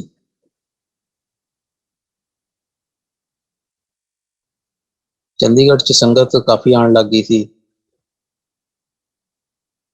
एक दिन फादर साहब ने गुरु जी के कोल जाके कहा कि गुरु जी मैं कोई परसनल गल करनी है तुहाडे नाल, ते इत्थे संगत बहुत है, मैनूं कोई टाइम दो। गुरु जी ने कहा सवेरे 4 बजे रोज़ गार्डन। गुरु जी का हुक्म, पूरे टाइम से पहुँचना। मेरे फादर साहब थोड़े जल्दी उठन दे, जल्दी नहीं उठ सकते, लेकिन गुरु जी का हुक्म सी, गए उत्थे। और उस वक्त कोई मोबाइल फोन नहीं सीगा, गुरु जी केड़ी संगत नाल गए है कुछ पता नहीं। हुण इन्ने वड्डे रोज़ गार्डन दे विच सवेरे 4 बजे गुरु जी नूं हुण किस तरह लोकेट करिए। असी ट्रैक ते खड़े हो जाने हैं, मैं ते मेरे फादर साहब। विदिन सैकेंड उत्थे फ्रैगनेंस आती है, मतलब कि फ्रैगनेंस सानूं लगता कि फादर साहब कहते मैनूं लगता कि गुरु जी इत्थे अपने आस पास ही है, जां तां इत्थों लंघ के गए है जां आउण वाले है। आपां इत्थे ही खड़े, ये आपां इत्थे ही खड़ जाइए, ਲੱਭੀਏ ना आपां इत्थे ही खड़ जाइए। संगत जी 5-10 सैकेंड बाद गुरु जी की रूहानी आवाज़ उस हनेरे विचों सानूं सुनाई दिंदी है। गुरु जी ते गुरु जी दे नाल एक संगत होर सी, आ जाते हैं, गुरु जी के पैरी हथ लगाते हैं, गुरु जी का आशीर्वाद दिता। गुरु जी फादर साहब नूं साइड ते लै जांदे, कोई गल करनी सी उन्होंने गल कीती। उस तो बाद ट्रैक ते आ जाते हैं, गुरु जी फादर साहब नूं कहंदे आ अंकल जी आओ वॉक करन चलीए। तो मेरे फादर साहब हथ जोड़ देंगे है, कहते गुरु जी मैं क्योंकि गुरु जी तेज चलते सी, मैं दस्सिया सी, कहते नहीं गुरु जी तुसीं वॉक करो, मैं तुहाडे नाल वॉक नहीं कर सकता, तुसीं बहुत तेज चलदे। गुरु जी हੱਸਣ लग गए, कहते अच्छा फिर कोई नहीं, फिर शामी मिलांगे आपां। और संगत जी मैं भी उदन तो गल बन ली, मैं तो आप सवेरे मैं कहा गुरु जी साहब वॉक करते हैं, तो मैं तो आप स्टार्ट करती, और अज तक जारी है। और मैं तो संगत जी नूं भी ये एक बेनती करांगा कि गुरु जी अगर वॉक करते सीगे, इन्ने शक्तियां दे मालिक परमात्मा, ते आपां भी अपने बॉडी नूं ठीक रखने वास्ते एक्सरसाइज ते मॉर्निंग वॉक कराइए। क्योंकि गुरु जी ने सानू जिहड़ा एक काम दिता है सत्संग करन दा, ये तां ही हो पाऊगा जे साडी बॉडी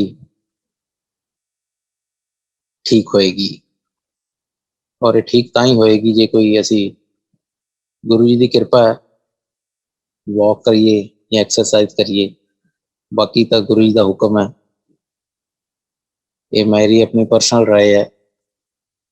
जय गुरु जी, शुकराना गुरु जी।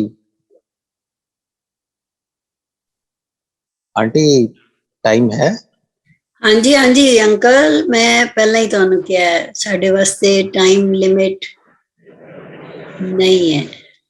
इन्ना आनंद आ रहा अंकल, इन्ना आनंद आ रहा है कि मैं दस नहीं सकती। मैं मतलब मैं मेरे को तो शब्द ही नहीं है बिल्कुल भी। शुकराना गुरु जी का, शुकराना गुरु जी का। मेरी एक रिक्वेस्ट हो रहा है कि आप अपनी आंटी नू भी कहना कि जरूर आके शेयर करन। मैं आंटी जी, मैं उस तो पहला मैं गल कर चुकिया सीगा जी।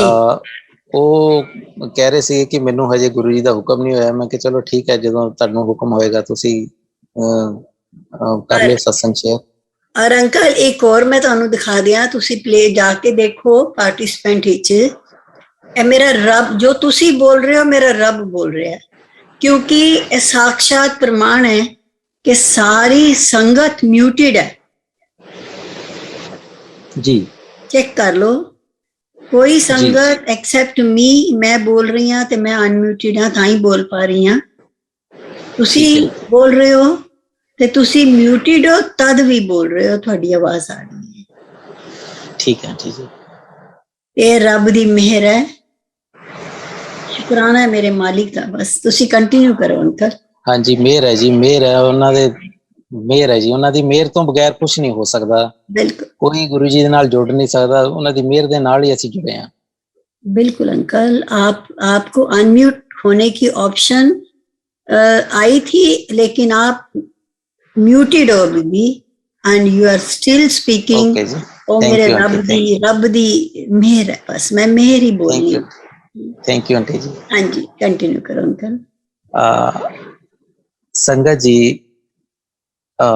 जलंधर जब हमने जलंधर जो असी गवर्नमेंट हाउस छड्डता, प्राइवेट हाउस च आ गए, उथे गुरु जी आए एक दिन और ऊपर छत ते चले गए।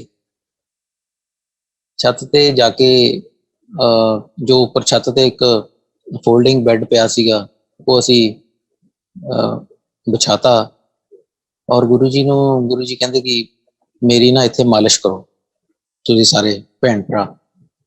ते असीं क्या गुरु जी, असीं दरी ले आने या कोई चादर बिछा देने, पर गुरु जी ने मना करता। संगत जी मैनू कहते कि अशोक जाके ना देसी घी गर्म करके लिया और उस दे विच ना नींबू निचोड़ ली। मैं संगत जी नीचे गया, देसी घी गर्म किया, नींबू निचोड़िया, गुरु जी को लेके आया। मैं, मेरिया चारों सिस्टर, मदर भी सी, लेकिन मदर ने मालिश नहीं की। असी सारे भैन भरा गुरु जी दे मसाज कर रहे हैं, मालिश कर रहे हैं और असी गुरु जी ने अपनी अखां बंद की हुई हैं। असी सारे भैन भरा एक दूजे वाल देख रहे हैं और मालिश कर रहे हैं और उस गुरु परमात्मा दे विचों बहुत फ्रैगनेंस आ रही है, देसी घी लगाने तो बाद भी। और गुरु जी बड़िया ही ब्लैसिंग्स होंगे तो गुरु जी जानते हैं ब्लैसिंग्स उन्होंने किस तरह देनी है। इन्नी खुशबू बयान ही नहीं कर सकता संगत जी। वो केड़े कोई कष्ट कट्टे है उन्होंने, क्या ब्लैसिंग्स देती हैं, ये गुरु जी का ही गुरु जी जानते हैं। और संगत जी तुसी देख लो कि सारिया भैन भरा खुश है अज की डेट दे विच, सारियां ते मेहर भरिया हथ रखा हुआ है। और मैं तो परमात्मा दे अगे, गुरु जी के अगे यही दुआ करदा कि मेरी सारी संगत जो गुरु जी ने बनाई है, इन्हां दे उत्ते ਮੇਰ ਭਰਿਆ ਹੱਥ ਰੱਖੀ ਰੱਖਣ, ਸਾਰਿਆਂ ਦੇ ਘਰ ਖੁਸ਼ੀਆਂ ਲਿਆਉਣ, ਖੁਸ਼ ਰੱਖਣ ਸਾਰਿਆਂ ਨੂੰ। ਗੁਰੂ ਜੀ ਦਾ ਇੱਕ ਹੋਰ ਵੀ ਸੰਗਤ ਜੀ ਆਪਣੇ ਕੋਲ ਬਹੁਤ ਇੱਕ ਅੱਛਾ ਮੈਸੇਜ ਹੈ। ਗੁਰੂ ਜੀ ਬ੍ਰਦਰ ਸਿਸਟਰ ਨੂੰ ਬਹੁਤ ਪਿਆਰ ਕਰਦੇ ਸੀਗੇ, ਆਪਣੇ ਫਾਦਰ ਮਦਰ ਦੀ ਬਹੁਤ ਰਿਸਪੈਕਟ ਕਰਦੇ ਸੀਗੇ। ਗੁਰੂ ਜੀ ਦਾ ਫਰਜ਼ ਵੀ ਉਹਨਾਂ ਨੇ ਨਿਭਾਇਆ ਹੈ, ਆਪਣੇ ਬ੍ਰਦਰ ਦਾ ਫਰਜ਼ ਵੀ ਬਹੁਤ ਨਿਭਾਇਆ, ਆਪਣੇ ਬੇਟੇ ਦਾ ਫਰਜ਼ ਵੀ ਬਹੁਤ ਨਿਭਾਇਆ ਉਹਨਾਂ ਨੇ। ਔਰ ਸੰਗਤ ਜੀ ਇਹ ਸਾਨੂੰ ਬਹੁਤ ਹੀ ਅੱਛਾ ਮੈਸੇਜ ਹੈ ਕਿ ਅਸੀਂ ਵੀ ਆਪਣੇ ਬ੍ਰਦਰ ਸਿਸਟਰ ਨਾਲ ਮਾਂ ਬਾਪ ਦੀ ਸੇਵਾ ਕਰੀਏ। ਔਰ ਸੰਗਤ ਜੀ ਗੁਰੂ ਜੀ ਕਦੇ ਸਤਸੰਗ ਤਾਂ ਕਰਦੇ ਨਹੀਂ ਸੀ, ਲੇਕਿਨ ਉਹਨਾਂ ਦੇ ਜਿਹੜੇ ਐਕਸ਼ਨ ਸੀਗੇ ਸਾਡੇ ਵਾਸਤੇ ਉਹ ਹੀ ਇੱਕ ਮੈਸੇਜ ਸੀ। ਔਰ ਉਹ ਕਦੋਂ ਦੀਆਂ ਗੱਲਾਂ ਹਨ, 88, 89, 90 ਦੀਆਂ। ਫਾਦਰ ਸਾਹਿਬ ਦੀ ਟ੍ਰਾਂਸਫਰ ਕਪੂਰਥਲਾ ਹੋ ਜਾਂਦੀ ਹੈ। ਕ੍ਰਿਸ਼ਨਾ ਭੈਣ ਜੀ ਦੇ ਬੇਟਾ ਹੁੰਦਾ ਅੰਕੁਰ, ਗੁਰੂ ਜੀ ਮਾਮਾ ਜੀ ਬਣ ਜਾਂਦੇ ਹੈ। ਗੁਰੂ ਜੀ ਫਾਦਰ ਸਾਹਿਬ ਨੂੰ ਬੁਲਾਉਂਦੇ ਹੈ, ਕਹਿੰਦੇ ਆਪਾਂ ਕ੍ਰਿਸ਼ਨਾ ਦੇ ਘਰ ਚੱਲ ਕੇ ਆਣਾ ਹੈ, ਬੇਟਾ ਹੋਇਆ, ਸਮਾਨ ਦੇ ਕੇ ਆਣਾ ਹੈ। ਕਹਿੰਦੇ ਠੀਕ ਹੈ ਗੁਰੂ ਜੀ।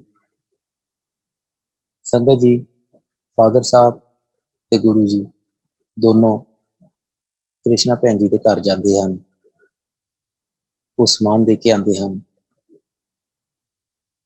ਔਰ ਬੜਾ ਪਿਆਰ ਕਰਦੇ ਹਨ। ਔਰ ਸੰਗਤ ਜੀ ਇਹ ਵੀ ਸਾਡੇ ਵਾਸਤੇ ਵੀ ਕੋਈ ਮੈਸੇਜ ਹੀ ਹੈ ਕਿ ਭੈਣ ਭਰਾਵਾਂ ਨਾਲ ਪਿਆਰ ਕਰੋ।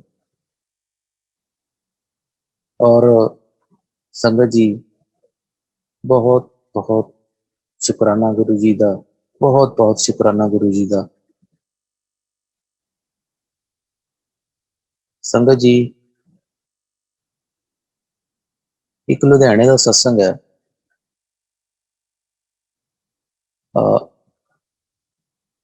ਲੁਧਿਆਣਾ ਗੁਰੂ ਜੀ ਡੈਡੀ ਨੇ ਇੱਕ ਸਫਾਰੀ ਸੂਟ ਸਵਾਇਆ, ਉਹ ਸਫਾਰੀ ਸੂਟ ਪਾ ਕੇ ਜਲੰਧਰ ਗੁਰੂ ਜੀ ਦੇ ਦਰਬਾਰ 'ਚ ਪਹੁੰਚੇ। ਗੁਰੂ ਜੀ ਨੂੰ ਉਹ ਨਵਾਂ ਸੂਟ ਦੇਖ ਕੇ ਪਤਾ ਨਹੀਂ ਕੀ ਵਾਈਬ੍ਰੇਸ਼ਨਸ ਆਈਆਂ। ਗੁਰੂ ਜੀ ਨੇ ਕਿਹਾ ਕਿ ਇਹ ਜਿਹੜਾ ਸੂਟ ਪਾਇਆ ਨਾ ਇਹਨੂੰ ਸਿੱਟ ਦੇ, ਲਾ ਦੇ, ਇਹ ਕੋਈ ਗ੍ਰਹਿ ਹੈ। ਲੇਕਿਨ ਮੇਰੇ ਫਾਦਰ ਸਾਹਿਬ ਸੀਗਾ ਕਿ ਅੱਜ ਤਾਂ ਪਹਿਲੀ ਵਾਰੀ ਪਾ ਕੇ ਆਏ ਆ, ਨਵਾਂ ਹੈ। ਕਹਿੰਦੇ ਅੱਛਾ ਗੁਰੂ ਜੀ। ਉੱਥੇ ਲੰਗਰ ਪ੍ਰਸ਼ਾਦ ਕੀਤਾ, ਬੈਠੇ, ਵਾਪਸ ਲੁਧਿਆਣਾ ਆ ਗਏ। 10-15 ਦਿਨਾਂ ਬਾਅਦ ਫਿਰ ਉਹ ਸੇਮ ਸੂਟ ਫਿਰ ਪਾ ਕੇ ਚਲੇ ਗਏ। ਪਤਾ ਨਹੀਂ ਗੁਰੂ ਜੀ ਨੂੰ ਕੀ ਮਤਲਬ ਕਿ ਉਸ ਨੂੰ ਦੇਖ ਕੇ ਗੁਰੂ ਜੀ ਅਨਕੰਫਰਟੇਬਲ ਹੁੰਦੇ ਸੀ। ਕਹਿੰਦੇ ਕਿ ਮੈਂ ਤੈਨੂੰ ਕਿਹਾ ਸੀਗਾ ਕਿ ਇਹਨੂੰ ਉਤਾਰ ਦੇ, ਤੂੰ ਉਤਾਰਿਆ ਨਹੀਂ। ਕਹਿੰਦੇ ਅੱਛਾ ਗੁਰੂ ਜੀ ਕੋਈ ਨਹੀਂ, ਉਤਾਰ ਦਿੰਦੇ ਹਾਂ। ਪਤਾ ਨਹੀਂ ਗੁਰੂ ਜੀ ਨੂੰ ਕੁਛ ਆਉਣ ਵਾਲਾ ਸਮਾਂ ਦਿਖ ਰਿਹਾ ਸੀਗਾ। ਸੰਗਤ ਜੀ ਉਹ ਡੈਡੀ ਨੇ ਉਹ ਸੂਟ ਘਰ ਹੀ ਰੱਖ ਲਿਆ ਔਰ ਉਸ ਤੋਂ ਬਾਅਦ ਫਾਦਰ ਸਾਹਿਬ ਬਿਮਾਰ ਹੋ ਜਾਂਦੇ। ਹੁੰਦੀ ਕੀ ਹੈ ਪ੍ਰੋਬਲਮ, ਉਹਨਾਂ ਦੇ ਸ਼ੋਲਡਰ ਫਰੋਜ਼ਨ ਹੋ ਜਾਂਦੇ ਆ। ਹੁਣ ਉਧਰ ਜਲੰਧਰ ਗੁਰੂ ਜੀ, ਇੱਧਰ ਮੈਂ ਫਾਦਰ ਸਾਹਿਬ ਨੂੰ ਡਾਕਟਰ ਕੋਲ ਲੈ ਜਾਣਾ। ਡਾਕਟਰ ਚੈੱਕ ਕਰਦੇ ਹੈ, ਮੈਡੀਸਿਨਸ ਦਿੰਦੇ ਹੈ ਔਰ ਨਾਲ ਉਹਨਾਂ ਨੇ ਐਕਸਰਸਾਈਜ਼ ਦੱਸ ਦਿੰਦੇ ਹੈ। ਕਹਿੰਦੇ ਬੇਟੇ ਇਸ ਤਰ੍ਹਾਂ ਹੈ ਕਿ ਪਾਪਾ ਨੂੰ ਇਹ ਵਾਲੀਆਂ ਮੈਡੀਸਨ ਦੇਣੀਆਂ ਔਰ ਇਹ ਐਕਸਰਸਾਈਜ਼ ਕਰਵਾਉਣੀ। ਮੈਂ ਕਿਹਾ ਠੀਕ ਹੈ ਜੀ। ਔਰ ਨਾਲ ਮੈਨੂੰ ਮੈਂ ਪੁੱਛ ਲਿਆ ਉਹਨਾਂ ਨੂੰ ਕਿ ਡਾਕਟਰ ਸਾਹਿਬ ਇਹ ਕਿੰਨਾ ਟਾਈਮ ਲੱਗੂਗਾ। ਕਹਿੰਦੇ ਮਿਨੀਮਮ 6 months। ਮੈਂ ਕਿਹਾ ਅੱਛਾ ਜੀ। ਤੇ ਮੈਂ ਕਿਹਾ 6 months 'ਚ ਠੀਕ ਹੋ ਜਾਣਗੇ। ਕਹਿੰਦੇ ਦੇਖੋ ਅਗਰ ਨਹੀਂ ਠੀਕ ਹੋਏ ਤਾਂ ਇਹਨਾਂ ਨੂੰ ਫਿਰ ਇੰਜੈਕਸ਼ਨ ਲੱਗਣਗੇ ਸ਼ੋਲਡਰ ਦੇ ਵਿੱਚ। ਬੜੀ ਪ੍ਰੋਬਲਮ, ਕਿਉਂਕਿ ਮੇਰੇ ਫਾਦਰ ਸਾਹਿਬ ਤਾਂ ਪੈਂਟ ਵੀ ਨਹੀਂ ਪਾ ਸਕਦੇ ਸੀਗੇ। ਅੱਛਾ, ਉਸ ਤੋਂ ਬਾਅਦ ਸੰਗਤ ਜੀ ਗੁਰੂ ਜੀ ਕੋਲ ਜਾਣਾ ਸ਼ੁਰੂ ਹੋਏ। ਔਰ ਉਹ ਪਹਿਲਾਂ ਜੋ ਗੁਰੂ ਜੀ ਕੋਲ ਜਾਂਦੇ ਸੀਗੇ, ਬੜੇ ਹੱਸੀ ਮਜ਼ਾਕ ਕਰਨਾ, ਉਹ ਮਿਸਿੰਗ ਸੀਗਾ। ਕੋਈ ਕਿਸੇ ਨਾਲ ਗੱਲ ਨਹੀਂ ਕਰਨੀ, ਗੁਰੂ ਜੀ ਕੋਲ ਮੱਥਾ ਟੇਕਣਾ, ਸਾਈਡ ਤੇ ਬੈਠ ਜਾਣਾ। ਗੁਰੂ ਜੀ ਨੇ ਵੀ ਨਹੀਂ ਪੁੱਛਿਆ ਕਿ ਅੰਕਲ ਜੀ ਕੀ ਗੱਲ ਹੈ। ਸ਼ਬਦ ਸੁਣਨੇ, ਮੱਥਾ ਟੇਕਣਾ, ਵਾਪਸ ਆ ਜਾਣਾ। ਇਹ ਸਿਲਸਿਲਾ ਕਈ ਦਿਨਾਂ ਤੱਕ ਚੱਲਦਾ ਰਿਹਾ। ਗੁਰੂ ਜੀ ਨੇ ਨਹੀਂ ਪੁੱਛਿਆ ਤੇ ਨਾ ਹੀ ਗੁਰੂ ਜੀ ਨੂੰ ਦੱਸਿਆ। ਪਰ ਗੁਰੂ ਜੀ ਨੂੰ ਪਤਾ ਸੀ।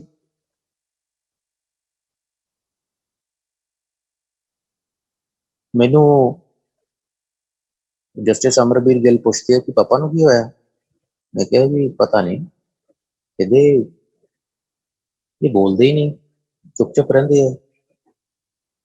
ਮੈਂ ਕਿਹਾ ਘਰ ਤਾਂ ਸਭ ਠੀਕ ਹੈ, ਮੰਮੀ ਨਾਲ ਵੀ ਠੀਕ ਹੈਗੇ ਹੈ, ਸਾਡੇ ਨਾਲ ਵੀ ਠੀਕ ਹੈ। ਹੁਣ ਕੋਈ ਕੀ ਪ੍ਰੋਬਲਮ ਹੈ, ਸ਼ੋਲਡਰ ਫਰੋਜ਼ਨ ਹੈ, ਹੋਰ ਕੀ ਪ੍ਰੋਬਲਮ ਹੈ, ਕੋਈ ਮਾਈਂਡ ਦੀ, ਮੈਨੂੰ ਨਹੀਂ ਪਤਾ।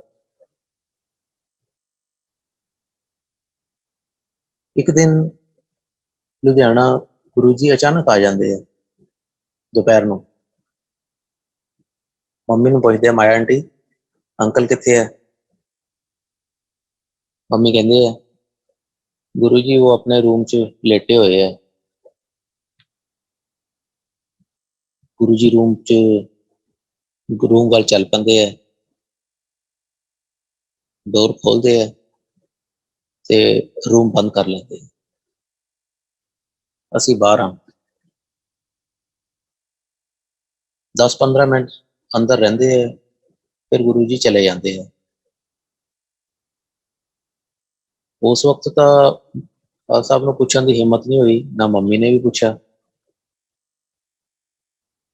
ਫਾਦਰ ਸਾਹਿਬ ਨੇ ਵੀ ਨਹੀਂ ਦੱਸਿਆ ਕੋਈ। 15-20 ਦਿਨਾਂ ਬਾਅਦ ਫਾਦਰ ਸਾਹਿਬ ਠੀਕ ਹੋਣਾ ਸ਼ੁਰੂ ਹੋ ਜਾਂਦੇ ਆ, ਥੋੜਾ ਥੋੜਾ। ਤਾਂ ਮੰਮੀ ਨੇ ਪੁੱਛ ਲਿਆ, ਗੁਰੂ ਜੀ ਆਏ ਸੀਗੇ, ਕੀ ਕਹਿ ਕੇ ਗਏ ਹੈ। ਕਹਿੰਦੇ ਗੁਰੂ ਜੀ ਜਦੋਂ ਆਏ ਅੰਦਰ, ਉਹਨਾਂ ਨੇ ਆਪਣੇ ਸ਼ੂਜ਼ ਉਤਾਰ ਲਏ, ਉਤਾਰ ਕੇ ਤਾਂ ਮੇਰੇ ਨਾਲ ਉਹ ਬੈੱਡ ਤੇ ਲੇਟ ਗਏ ਔਰ ਮੈਨੂੰ ਫੇਸ ਟੂ ਫੇਸ ਹੱਗ ਕਰ ਲਿਆ। 5 ਮਿੰਟ ਤੱਕ ਮੈਨੂੰ ਉਹਨਾਂ ਨੇ ਜੱਫੀ ਪਾਈ ਰੱਖੀ ਔਰ ਕਹਿੰਦੇ ਆ ਕਿ ਅੰਕਲ ਜੀ ਮੈਂ ਤੁਹਾਨੂੰ ਠੀਕ ਕਰਨ ਆਇਆ। ਜੈ ਸ਼ੁਕਰਾਨਾ ਗੁਰੂ ਜੀ ਤੇਰੇ ਮਾਲਕ, ਲੱਖ ਲੱਖ ਸ਼ੁਕਰਾਨਾ। ਗੁਰੂ ਜੀ ਚਲੇ ਜਾਂਦੇ ਆ। ਉਸ ਤੋਂ ਬਾਅਦ ਸੰਗਤ ਜੀ ਦੁਬਾਰਾ ਫਿਰ ਗੁਰੂ ਜੀ ਆਉਂਦੇ ਆ 15 ਦਿਨਾਂ ਬਾਅਦ। ਫਿਰ ਫਾਦਰ ਸਾਹਿਬ ਨੂੰ ਕਹਿੰਦੇ ਆ ਹੁਣ ਮੈਂ ਤੈਨੂੰ ਪੂਰੀ ਤਰ੍ਹਾਂ ਹੀ ਠੀਕ ਕਰਨ ਆਇਆ। ਔਰ ਸੰਗਤ ਜੀ ਉਹ ਗੁਰੂ ਜੀ ਨੇ ਸੇਮ ਮਤਲਬ ਕਿ ਫਾਦਰ ਸਾਹਿਬ ਨਾਲ ਫਿਰ ਕੋਈ ਗੱਲਾਂ ਕੀਤੀਆਂ ਉਹਨਾਂ ਨੇ। ਔਰ ਉਸ ਤੋਂ ਬਾਅਦ ਅੱਜ ਉਹਨਾਂ ਦੀ ਏਜ 84 ਈਅਰ ਹੈ। ਉਹ ਜਿਸ ਤਰ੍ਹਾਂ 93 ਦੇ ਵਿੱਚ ਸੀ, ਉਹ ਅੱਜ ਵੀ ਉਵੇਂ ਦੇ ਉਵੇਂ ਹੈ। ਸ਼ੁਕਰਾਨਾ ਮੇਰੇ ਮਾਲਕ, ਸ਼ੁਕਰਾਨਾ ਮੇਰੇ ਮਾਲਕ। ਜੈ ਗੁਰੂ ਜੀ। ਇਹ ਗੁਰੂ ਜੀ ਦੀਆਂ ਬਲੈਸਿੰਗਸ ਹੈ।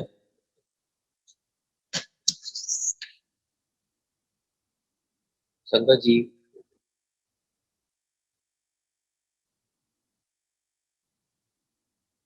ਜਦੋਂ ਗੁਰੂ ਜੀ ਵੱਡੇ ਮੰਦਰ ਚਲੇ ਗਏ 97-96 ਦੇ ਵਿੱਚ, ਤਾਂ ਮੇਰੀ ਮੈਰਿਜ 97 ਚ ਹੁੰਦੀ ਹੈ ਔਰ 98 ਦੇ ਵਿੱਚ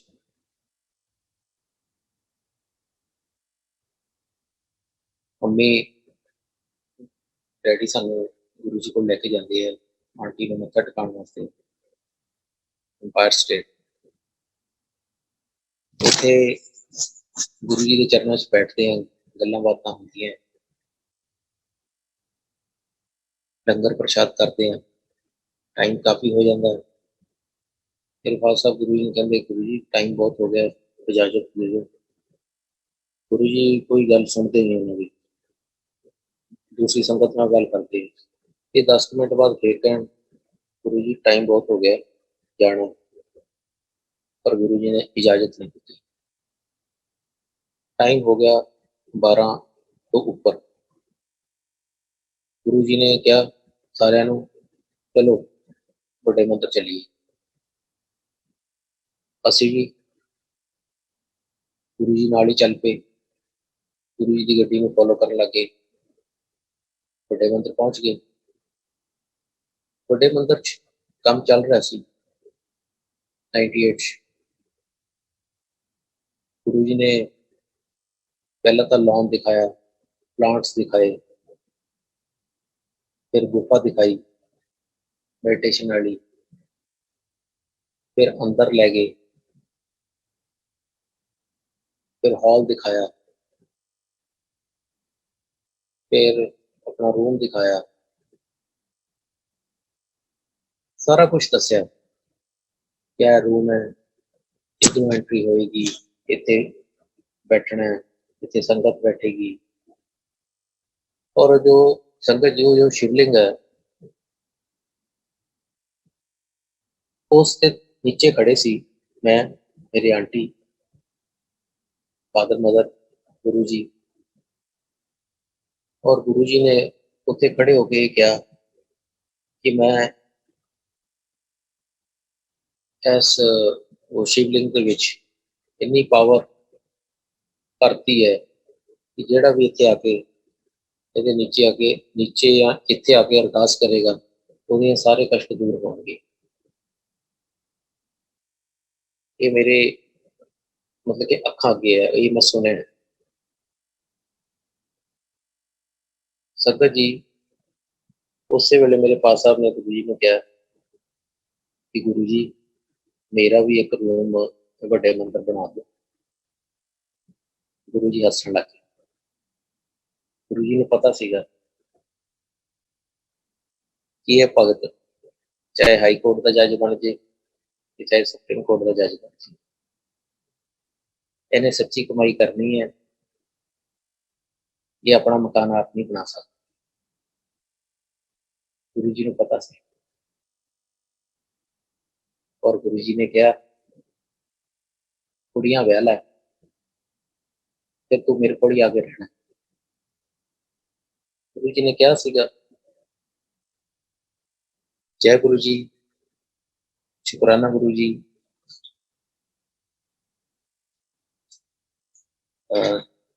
अब आंटी मैं हम लास्ट अपना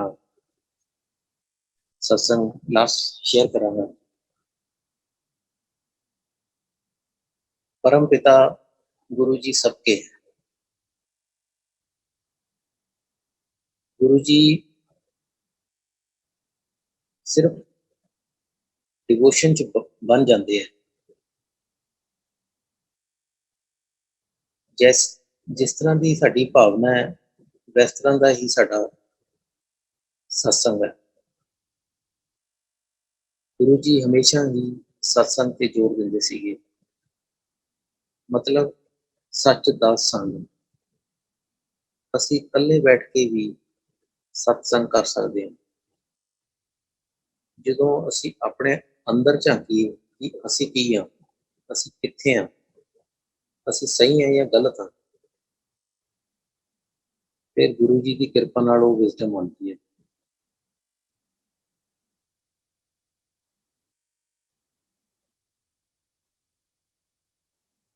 ਤੇ ਗੁਰੂ ਜੀ ਕਹਿੰਦੇ ਸੀਗੇ ਕਿ ਮੰਗੋ ਨਾ ਮੰਨੋ।